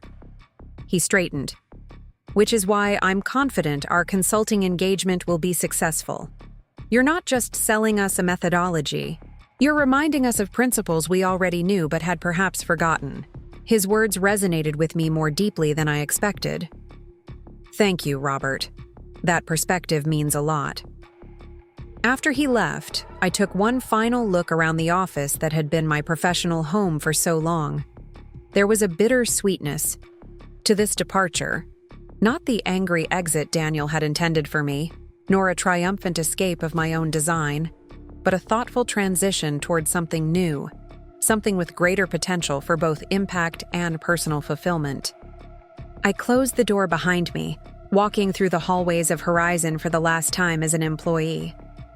Colleagues stopped to wish me well, some promising to stay in touch, others expressing excitement about working with me in my new consulting capacity. The mood was collegial, respectful, exactly the professional environment I had always valued. Outside, the afternoon sun cast long shadows across the plaza in front of the building. I paused, taking in the familiar architecture with new eyes. For 12 years, I had entered this building as one person, competent, dedicated, but ultimately operating within constraints defined by others. I was leaving as someone different, not just professionally independent, but fundamentally transformed in how I viewed my own value and power. The journey had been unexpected, at times painful, but ultimately revelatory. My phone buzzed with a text from Thomas. Office furniture delivered. Keycards ready. Reed Mitchell Partners officially operational. Ready when you are, partner. I smiled, typing back a quick response. On my way. The next chapter begins. As I walked toward my car, I reflected on the irony of it all.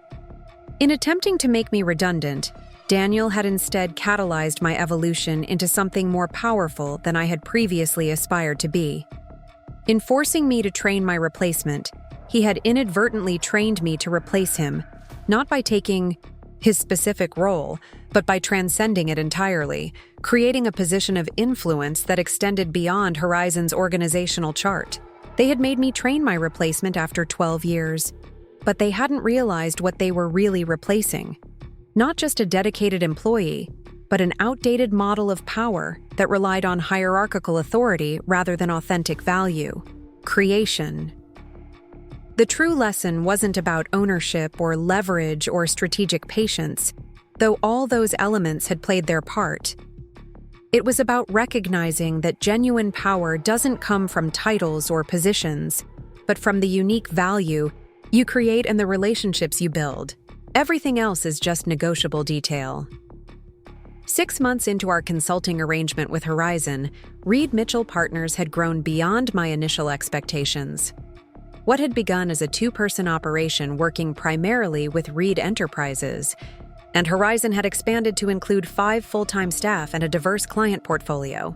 Jessica Chen had seamlessly transitioned from Horizon to become our digital strategy director, bringing with her not only expertise, but also 3 mid-sized clients who had followed her out of loyalty. Our new office space occupied the 15th floor of a renovated building in the downtown business district. Not as lavish as Horizon's glass and steel complex, but thoughtfully designed to reflect our company values: open, collaborative, and focused on meaningful connection. The conference room walls featured case studies of successful client partnerships, each highlighting the principles that had guided our work from the beginning: transparency, mutual respect, and sustainable growth. I was reviewing our quarterly financials when Thomas knocked on my office door, a rare occurrence since he usually just walked in. His expression held a mixture of amusement and concern that immediately piqued my interest. "We've received an interesting invitation," he said, taking a seat across from my desk. "Daniel Porter wants to meet with us." I set down my tablet, genuinely surprised. Daniel Porter? I thought he'd moved to Seattle to join that tech startup. He did. Apparently, he's back in Chicago for a conference and requested a private meeting with both of us. Thomas handed me his phone, displaying the email. He was surprisingly humble in his approach. I scanned the message quickly. "Thomas and Sarah, I hope this message finds you both well. I've been following Reed Mitchell's growth from afar and must congratulate you on your success. While our past interactions were less than ideal, I believe there could be value in a brief conversation during my upcoming visit to Chicago. I've gained some perspective in the months since leaving Horizon that I'd like to share, if you're willing to hear it. No agenda, no pitch, just an opportunity to clear the air professionally. Regards, Daniel Porter." I handed the phone back to Thomas, contemplating the request. "What do you think? Genuine olive branch or something else?" Thomas shrugged. "Hard to say." Not complete. He didn't address the ethical dimensions of his approach at Horizon, just the strategic errors, but honest within his framework. "Does it change anything for you?" Thomas asked. I shook my head. "Not really. It's interesting. Context, but the path forward remains the same." I paused, realizing there was one aspect that felt different, though perhaps it offers a certain validation, confirmation that the principles we've built Reed Mitchell around have merit beyond our own perspective. Thomas smiled slightly, the universe providing a testimonial, as it were. "Something like that?" I agreed as my car arrived. The encounter with Daniel lingered in my thoughts throughout the evening, not because it reopened old wounds or sparked new insights, but because it highlighted how completely my professional identity had transformed. 6 months ago, his recognition might have felt vindicating or empowering. Now it was simply an interesting footnote in a story that had moved well beyond him. The next morning, I arrived at the office early to prepare for my call with Martin Hughes. As I reviewed our proposal for Integris Solutions, Jessica appeared in my doorway with an expression I'd come to recognize as her significant news face. "You're going to want to see this," she said, placing a tablet on my desk. It displayed an industry news site with the headline, "Horizon Marketing Announces Restructuring. Richard Barnes Seeks Return to Relationship-Based Model." I quickly scanned the article. Richard was implementing many of the strategies we had recommended through our consulting work, flattening the organizational hierarchy, revising compensation structures to reward client retention over new business acquisition, and most significantly, establishing an employee ownership program that would distribute 20% of company shares among staff based on tenure and contribution. "He's really doing it," Jessica remarked, genuine surprise in her voice. "When we proposed this model, I honestly thought the board would water it down to symbolic gestures." "Robert Wilson understands the value proposition," I noted, "and Richard has the operational experience to implement it effectively." I scrolled further through the article. Look at the stock market response. Up 8% since the announcement. The market recognizes sustainable models when they see them. Jessica nodded. "I just got off the phone with Megan. She says morale at Horizon is higher than she's seen in years. People feel valued again." There was a certain poetic justice in seeing Horizon embrace the principles that Daniel had dismissed as outdated. The company was rediscovering its strength by honoring the very relationships he had considered expendable. Later that morning, my call with Martin Hughes exceeded expectations. He wasn't just interested in Reed Mitchell's services, he wanted to establish a comprehensive strategic partnership that would integrate our marketing approach throughout Integris's business development process. "What impressed me most about your work," he explained as we discussed the potential scope, "wasn't just the results, but the methodology. You build true partnerships rather than vendor relationships. That alignment with our company values was the deciding factor. After we concluded the call, I sat at my desk feeling a profound sense of satisfaction. This was the validation that truly mattered. Recognition not from former adversaries, but from clients who shared our vision of what business relationships could and should be. I sent a quick message to Thomas. Integre's partnership confirmed. Full scope, 2-year commitment. Let's celebrate with the team this evening. His response came immediately. Excellent news. Reservations at 7, Rooftop Terrace. Jessica already coordinating. The day unfolded with a steady rhythm of client calls, strategy sessions, and administrative tasks. Around mid-afternoon, I took a break to walk around our office space, observing our small but growing team in action. Jessica was conducting a training session with our 2 newest hires, former Horizon employees who had reached out after hearing about our approach. Our creative director, Michael, was sketching campaign concepts on a whiteboard, engaging passionately with a client via video conference. This was what success looked like, I realized. Not just financial metrics or client acquisitions, but the creation of an environment where talented people could do their best work with integrity and purpose. My reflections were interrupted by a call from Robert Wilson. This was unexpected. Our regular check-in on the Horizon consulting work wasn't scheduled until next week. Sarah, he began after we exchanged pleasantries, I wanted to personally update you before the public announcement. The board has approved Richard's recommendation to acquire Kincaid Digital. Kincaid Digital was a respected analytics firm that specialized in measuring the long-term value of client relationships. Exactly the type of capability that would support Horizon's new strategic direction. That's a strategic fit, I observed.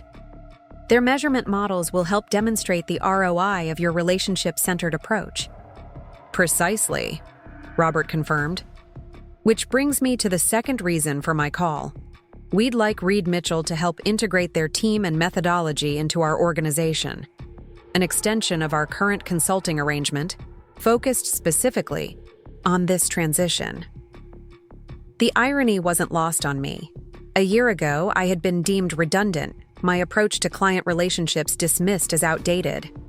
Now the very principles I had championed were being institutionalized throughout Horizon, with Reed Mitchell guiding the process.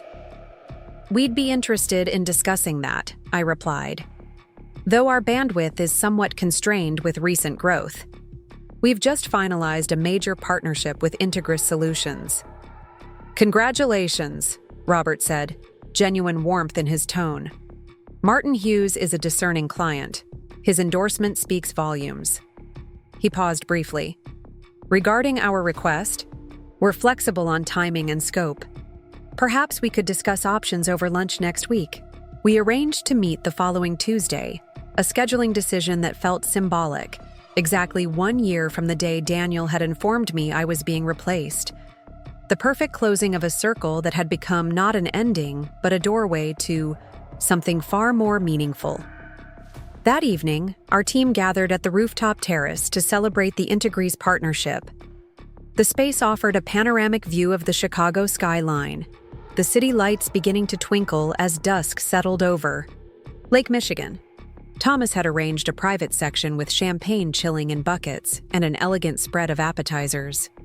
As everyone arrived, our core team of 5+2 key contractors who had been instrumental in securing the Integre's deal, I felt a surge of pride that had nothing to do with vindication and everything to do with creation.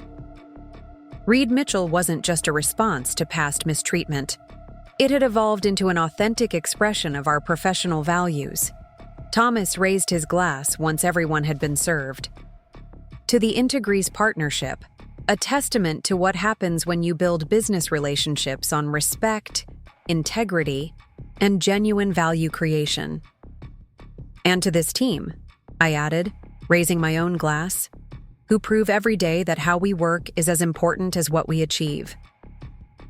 The celebration continued with easy conversation and genuine camaraderie. Around 9 o'clock, Jessica pulled me aside near the edge of the terrace, away from the main group. I wanted to show you something, she said, handing me her tablet. It displayed a LinkedIn post from Megan Taylor. Proud to be part of Horizon's transformation journey. 1 year ago, I thought success meant climbing a traditional corporate ladder. Today, I know it's about building something worth climbing toward. Grateful for mentors who showed me what real leadership looks like. Authentic leadership, relationships matter. The post had hundreds of likes and comments, many from other Horizon employees expressing similar sentiments. "You started something bigger than just our firm, Sarah," Jessica observed quietly. "You changed the conversation about value and leadership across an entire organization." I hadn't thought about it in those terms, but she was right. What had begun as a personal response to professional disrespect had catalyzed broader change. Not through confrontation, but through demonstrating a better alternative. "We all did," I corrected her. "Change happens through collective action, not individual heroics." Jessica smiled, always deflecting praise. "Some things haven't changed." She glanced back at our celebrating team. "But so much has.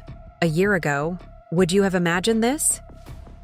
I followed her gaze, considering her question seriously. "Not specifically, but I always knew there was a better way to do business than what I was seeing at Horizon toward the end. I just didn't expect to be the one creating it." Later that night, after the celebration had wound down and I'd returned home, I found myself drawn to my home office. I opened my desk drawer and retrieved a small wooden box I rarely examined anymore. Inside was the severance agreement Daniel had offered me a year ago, the document that had set everything in motion. The terms seemed almost quaint now.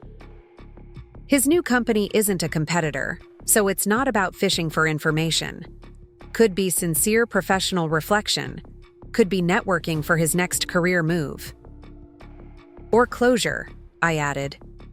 Some people need formal resolution to move forward. True enough. Thomas leaned back in his chair. I'm ambivalent.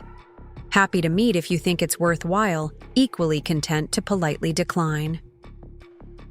I considered the options carefully. My initial instinct was to refuse. There was nothing I needed from Daniel, no relationship worth rekindling. But professional? Maturity sometimes means engaging with difficult situations rather than avoiding them. Let's meet him, I decided.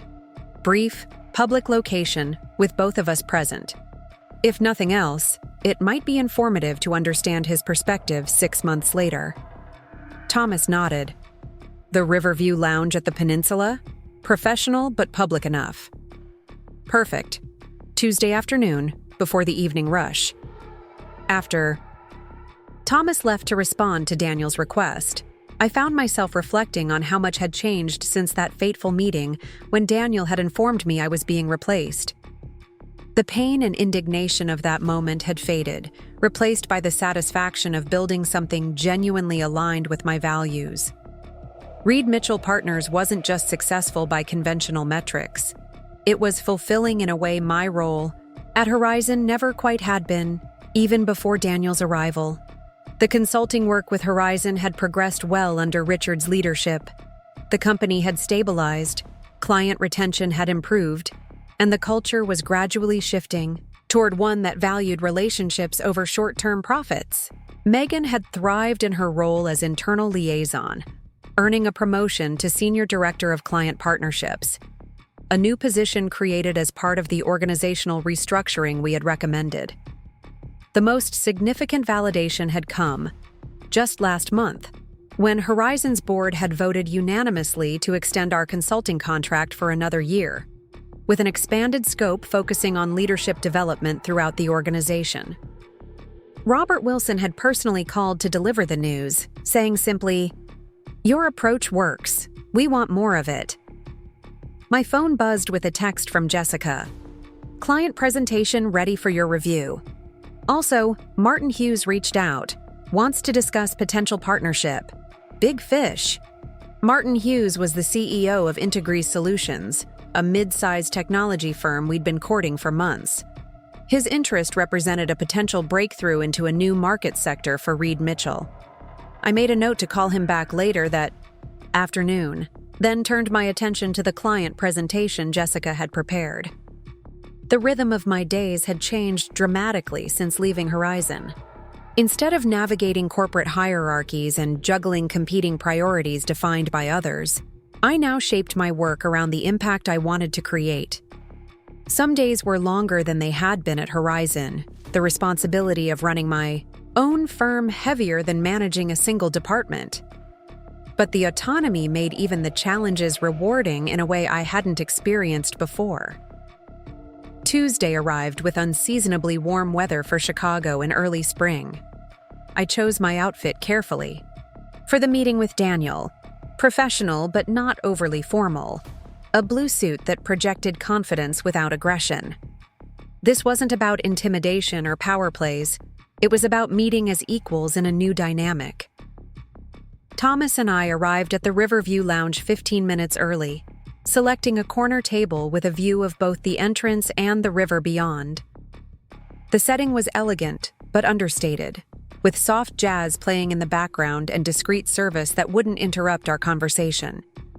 Daniel arrived precisely on time, dressed in the same impeccably tailored style I remembered, though his expression seemed softer somehow, less rigidly controlled.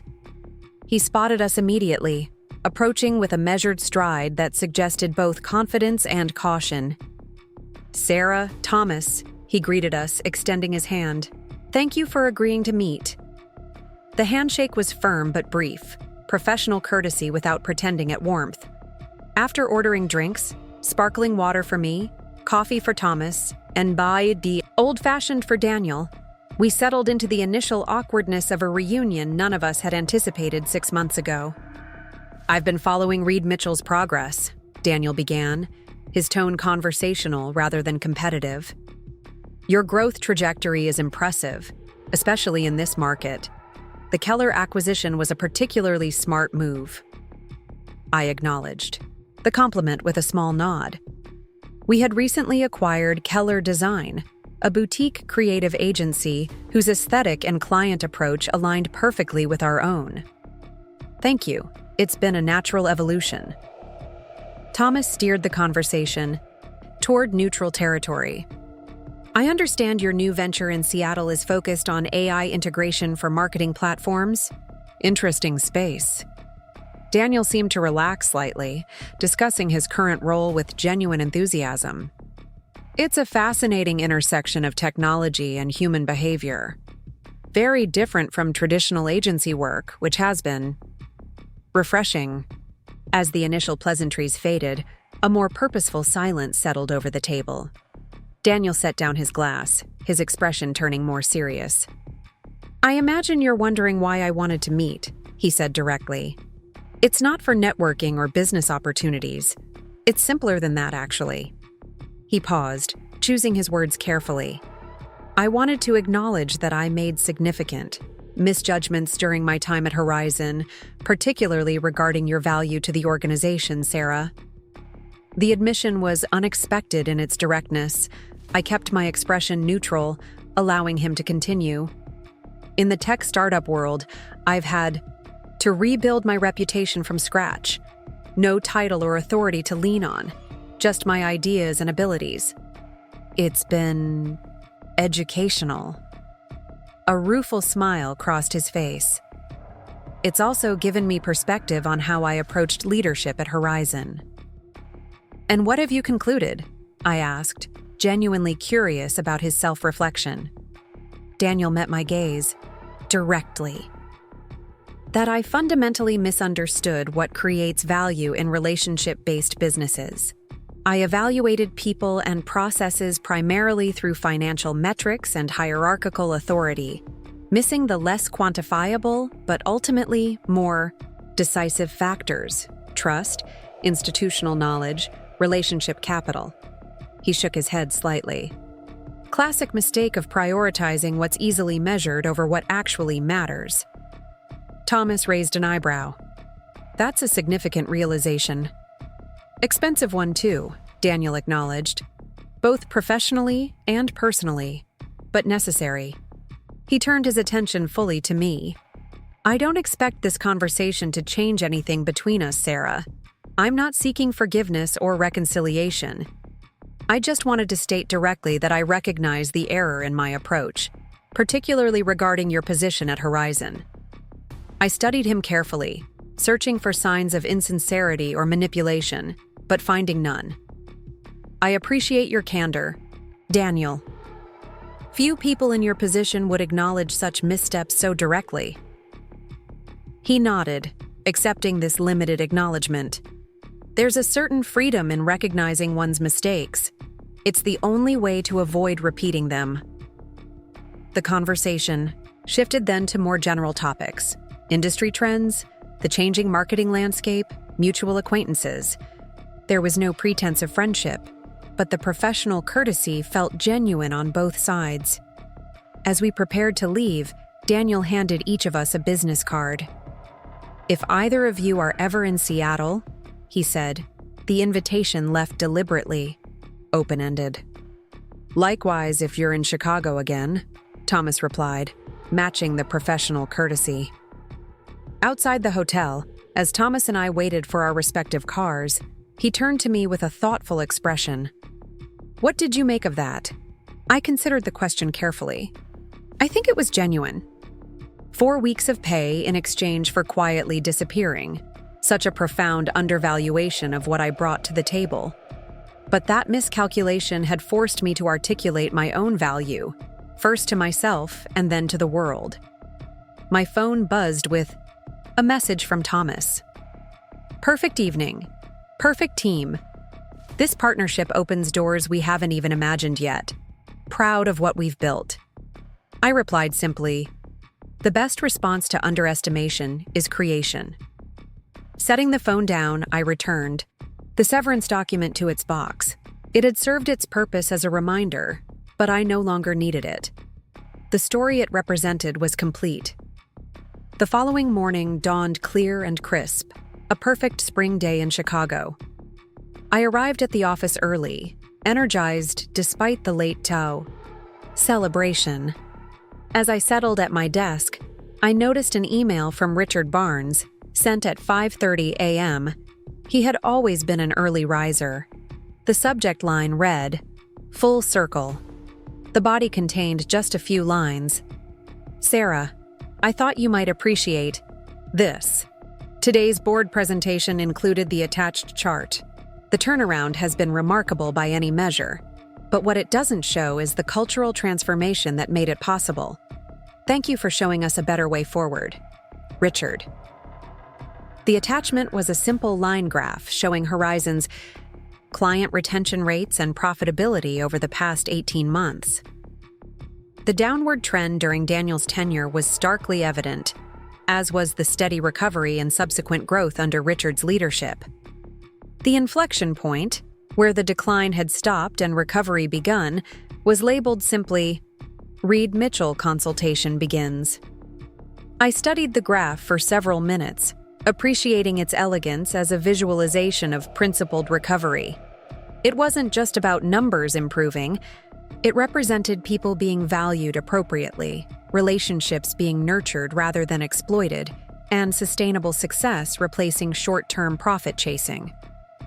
Printing a copy, I pinned it to my office bulletin board, not as a trophy of personal vindication, but as a reminder of what's possible when organizations align their practices with deeper values. It would serve as inspiration for our work with future clients, evidence that the approach we championed wasn't just ethically sound, but pragmatically effective.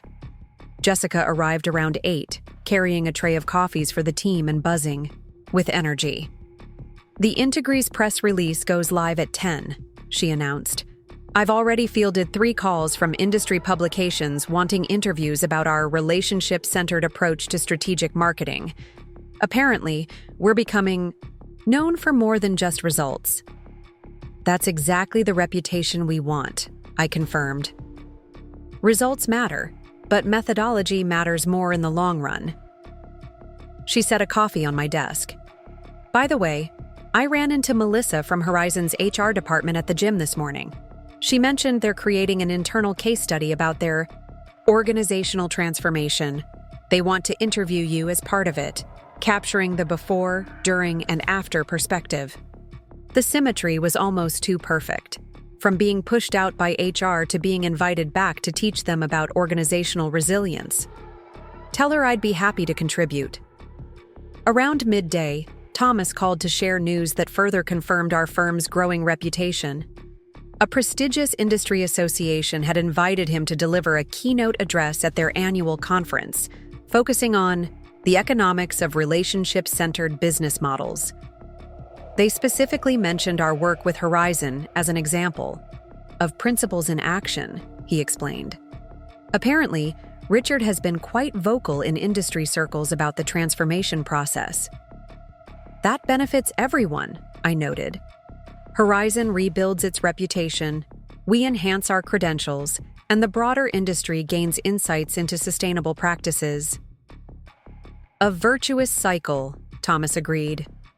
Speaking of which, I've been thinking about our growth strategy for next quarter. With the Integris contract secured, we have capacity to consider either another major client or potentially an additional acquisition to complement Keller Design. We spent the next 20 minutes discussing options, the conversation flowing, with the easy rhythm we'd developed over our years of partnership. Unlike my experience at Horizon, where strategic discussions often felt like political minefields, these exchanges were focused purely on creating sustainable value for our clients, our team, and ourselves. After we hung up, I turned my attention to preparing for a client meeting later that afternoon. As I reviewed my notes, I realized that somewhere in the past year, the emotional weight of Daniel's actions had completely dissolved. What had once felt like a profound injustice now seemed merely a necessary catalyst, the pressure that had transformed carbon into diamond. My assistant knocked gently on my open door. The Weber team is set up in the main conference room whenever you're ready. Also, these just arrived for you. She placed a small gift box on my desk. The card attached read simply, 1 year ago, today, you showed me what real leadership looks like. Thank you for that unexpected lesson, Megan. Inside the box was an elegant silver bookmark engraved with a quote from Maya Angelou. You may encounter many defeats, but you must not be defeated. I smiled, tucking the bookmark into my portfolio as I prepared to meet with the Weber team. The sentiment captured perfectly what this journey had ultimately been about. Not avoiding setbacks, but transforming them into opportunities. Not winning battles, but creating value that transcended conflict. As I walked toward the conference room, I passed the wall where we displayed our company values in simple, elegant typography. We believe relationships are assets, not transactions. We believe in the power of legacy, not just quarterly results.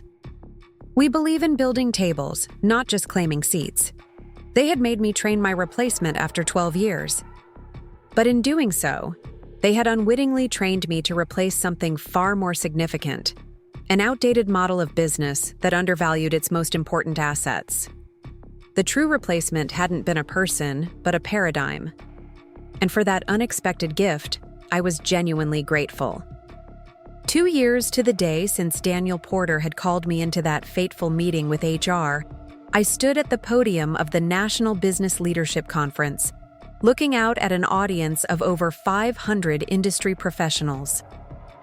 The journey, from that moment of profound disrespect to this platform of influence, felt both surreal and inevitable. A path I couldn't have predicted, but now couldn't imagine unfolding any other way.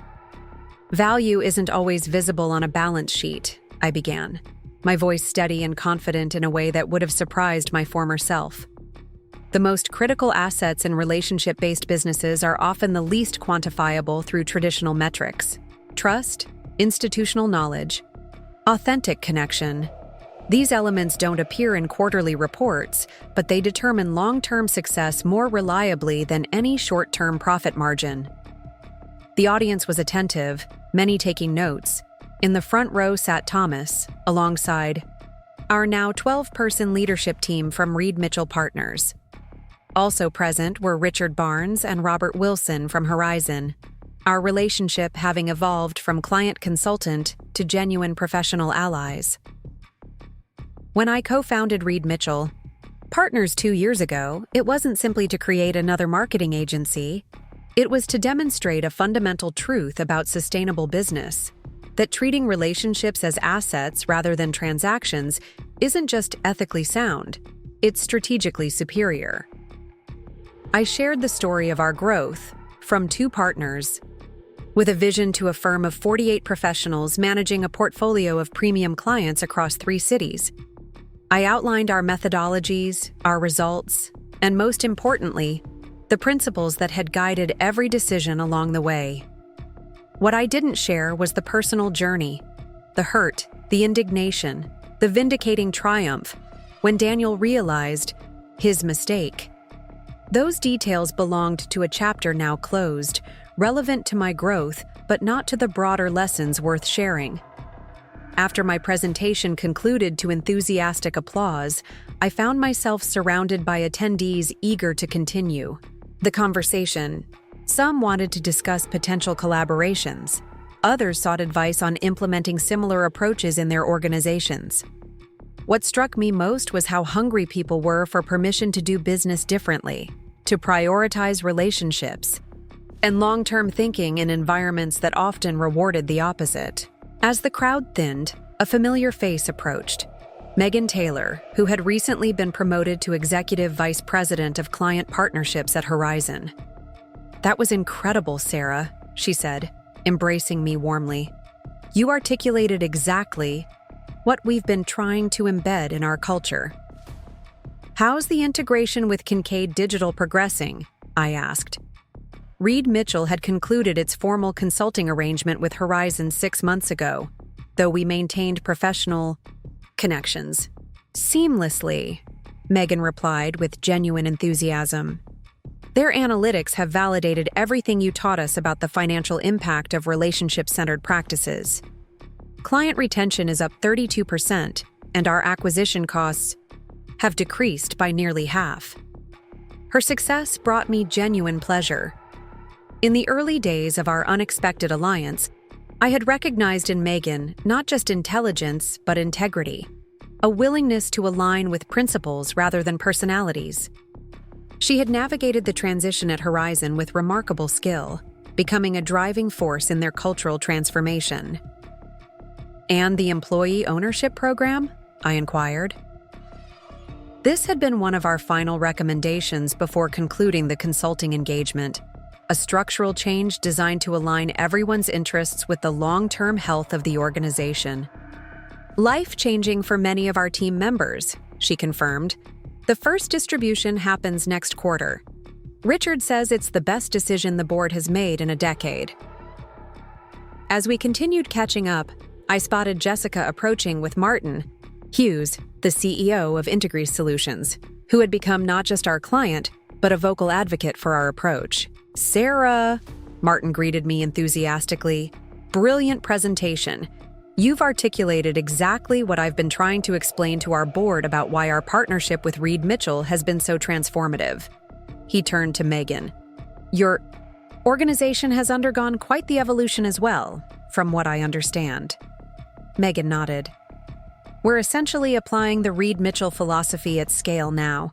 It's revolutionized how we approach everything from client onboarding to employee development." Jessica checked her watch. "Sarah, we should head to the Publishers Row meeting soon. They're eager to discuss the book proposal." This was our newest venture, a book outlining the business case for relationship-centered organizational models, backed by case studies from our work with clients like Horizon and Integris. The publisher had approached us after an article I'd written on the topic had gone viral in industry circles. As we prepared to leave, Martin asked one final question. "Do you ever hear from Daniel Porter these days?" The question caught me slightly off guard. "Not directly. I understand he's doing well with his tech venture in Seattle." "I ran into him at a conference last month," Martin replied. "He mentioned your meeting 2 years ago, said it was one of the most illuminating professional conversations he's ever had, seeing the direct results of his leadership missteps through the success of what you've built." I absorbed this information with a sense of completion rather than vindication. We all learn from our experiences, some more publicly than others. As Jessica and I walked toward our next meeting, she glanced at me curiously. "You never really talk about Daniel anymore. Does it still bother you? What he tried to do?" I considered her question genuinely. "No," I realized. "It hasn't for a long time. What once felt like the worst professional experience of my life became the catalyst for the best decision I ever made." Later that evening, Reed Mitchell Partners hosted a reception for conference attendees and clients at an elegant rooftop venue overlooking the city. As I circulated among guests, I found myself in conversation with a young woman who had approached me somewhat hesitantly. "Ms. Mitchell, I'm Alicia Cortez, Associate Director at Meridian Strategies." She spoke with a careful professionalism that reminded me of myself at her stage of career. "Your presentation today resonated deeply with me. I'm currently in a situation where my contributions are being systematically undervalued by new leadership, and I'm struggling with how to respond." I recognized in her expression the same mixture of frustration and uncertainty I had felt sitting across from Daniel that day.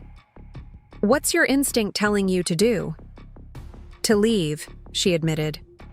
"But I've invested 5 years in building client relationships that I genuinely care about. Walking away feels like abandoning them." I nodded, understanding her dilemma intimately. The most important question isn't what your company values. It's what you value, and whether those values can find expression in your current environment.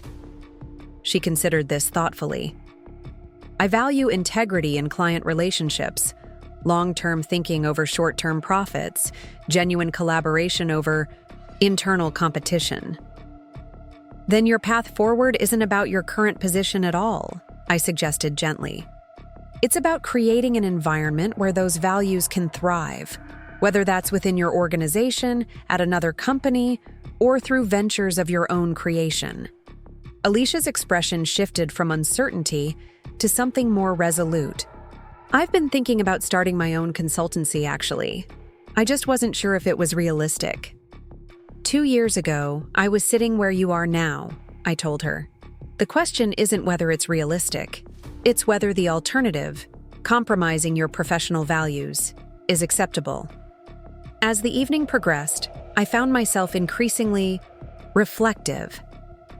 What had begun as a personal response to professional disrespect had evolved into something I hadn't anticipated, a movement of sorts, inspiring others to reconsider fundamental assumptions about business relationships and organizational structures.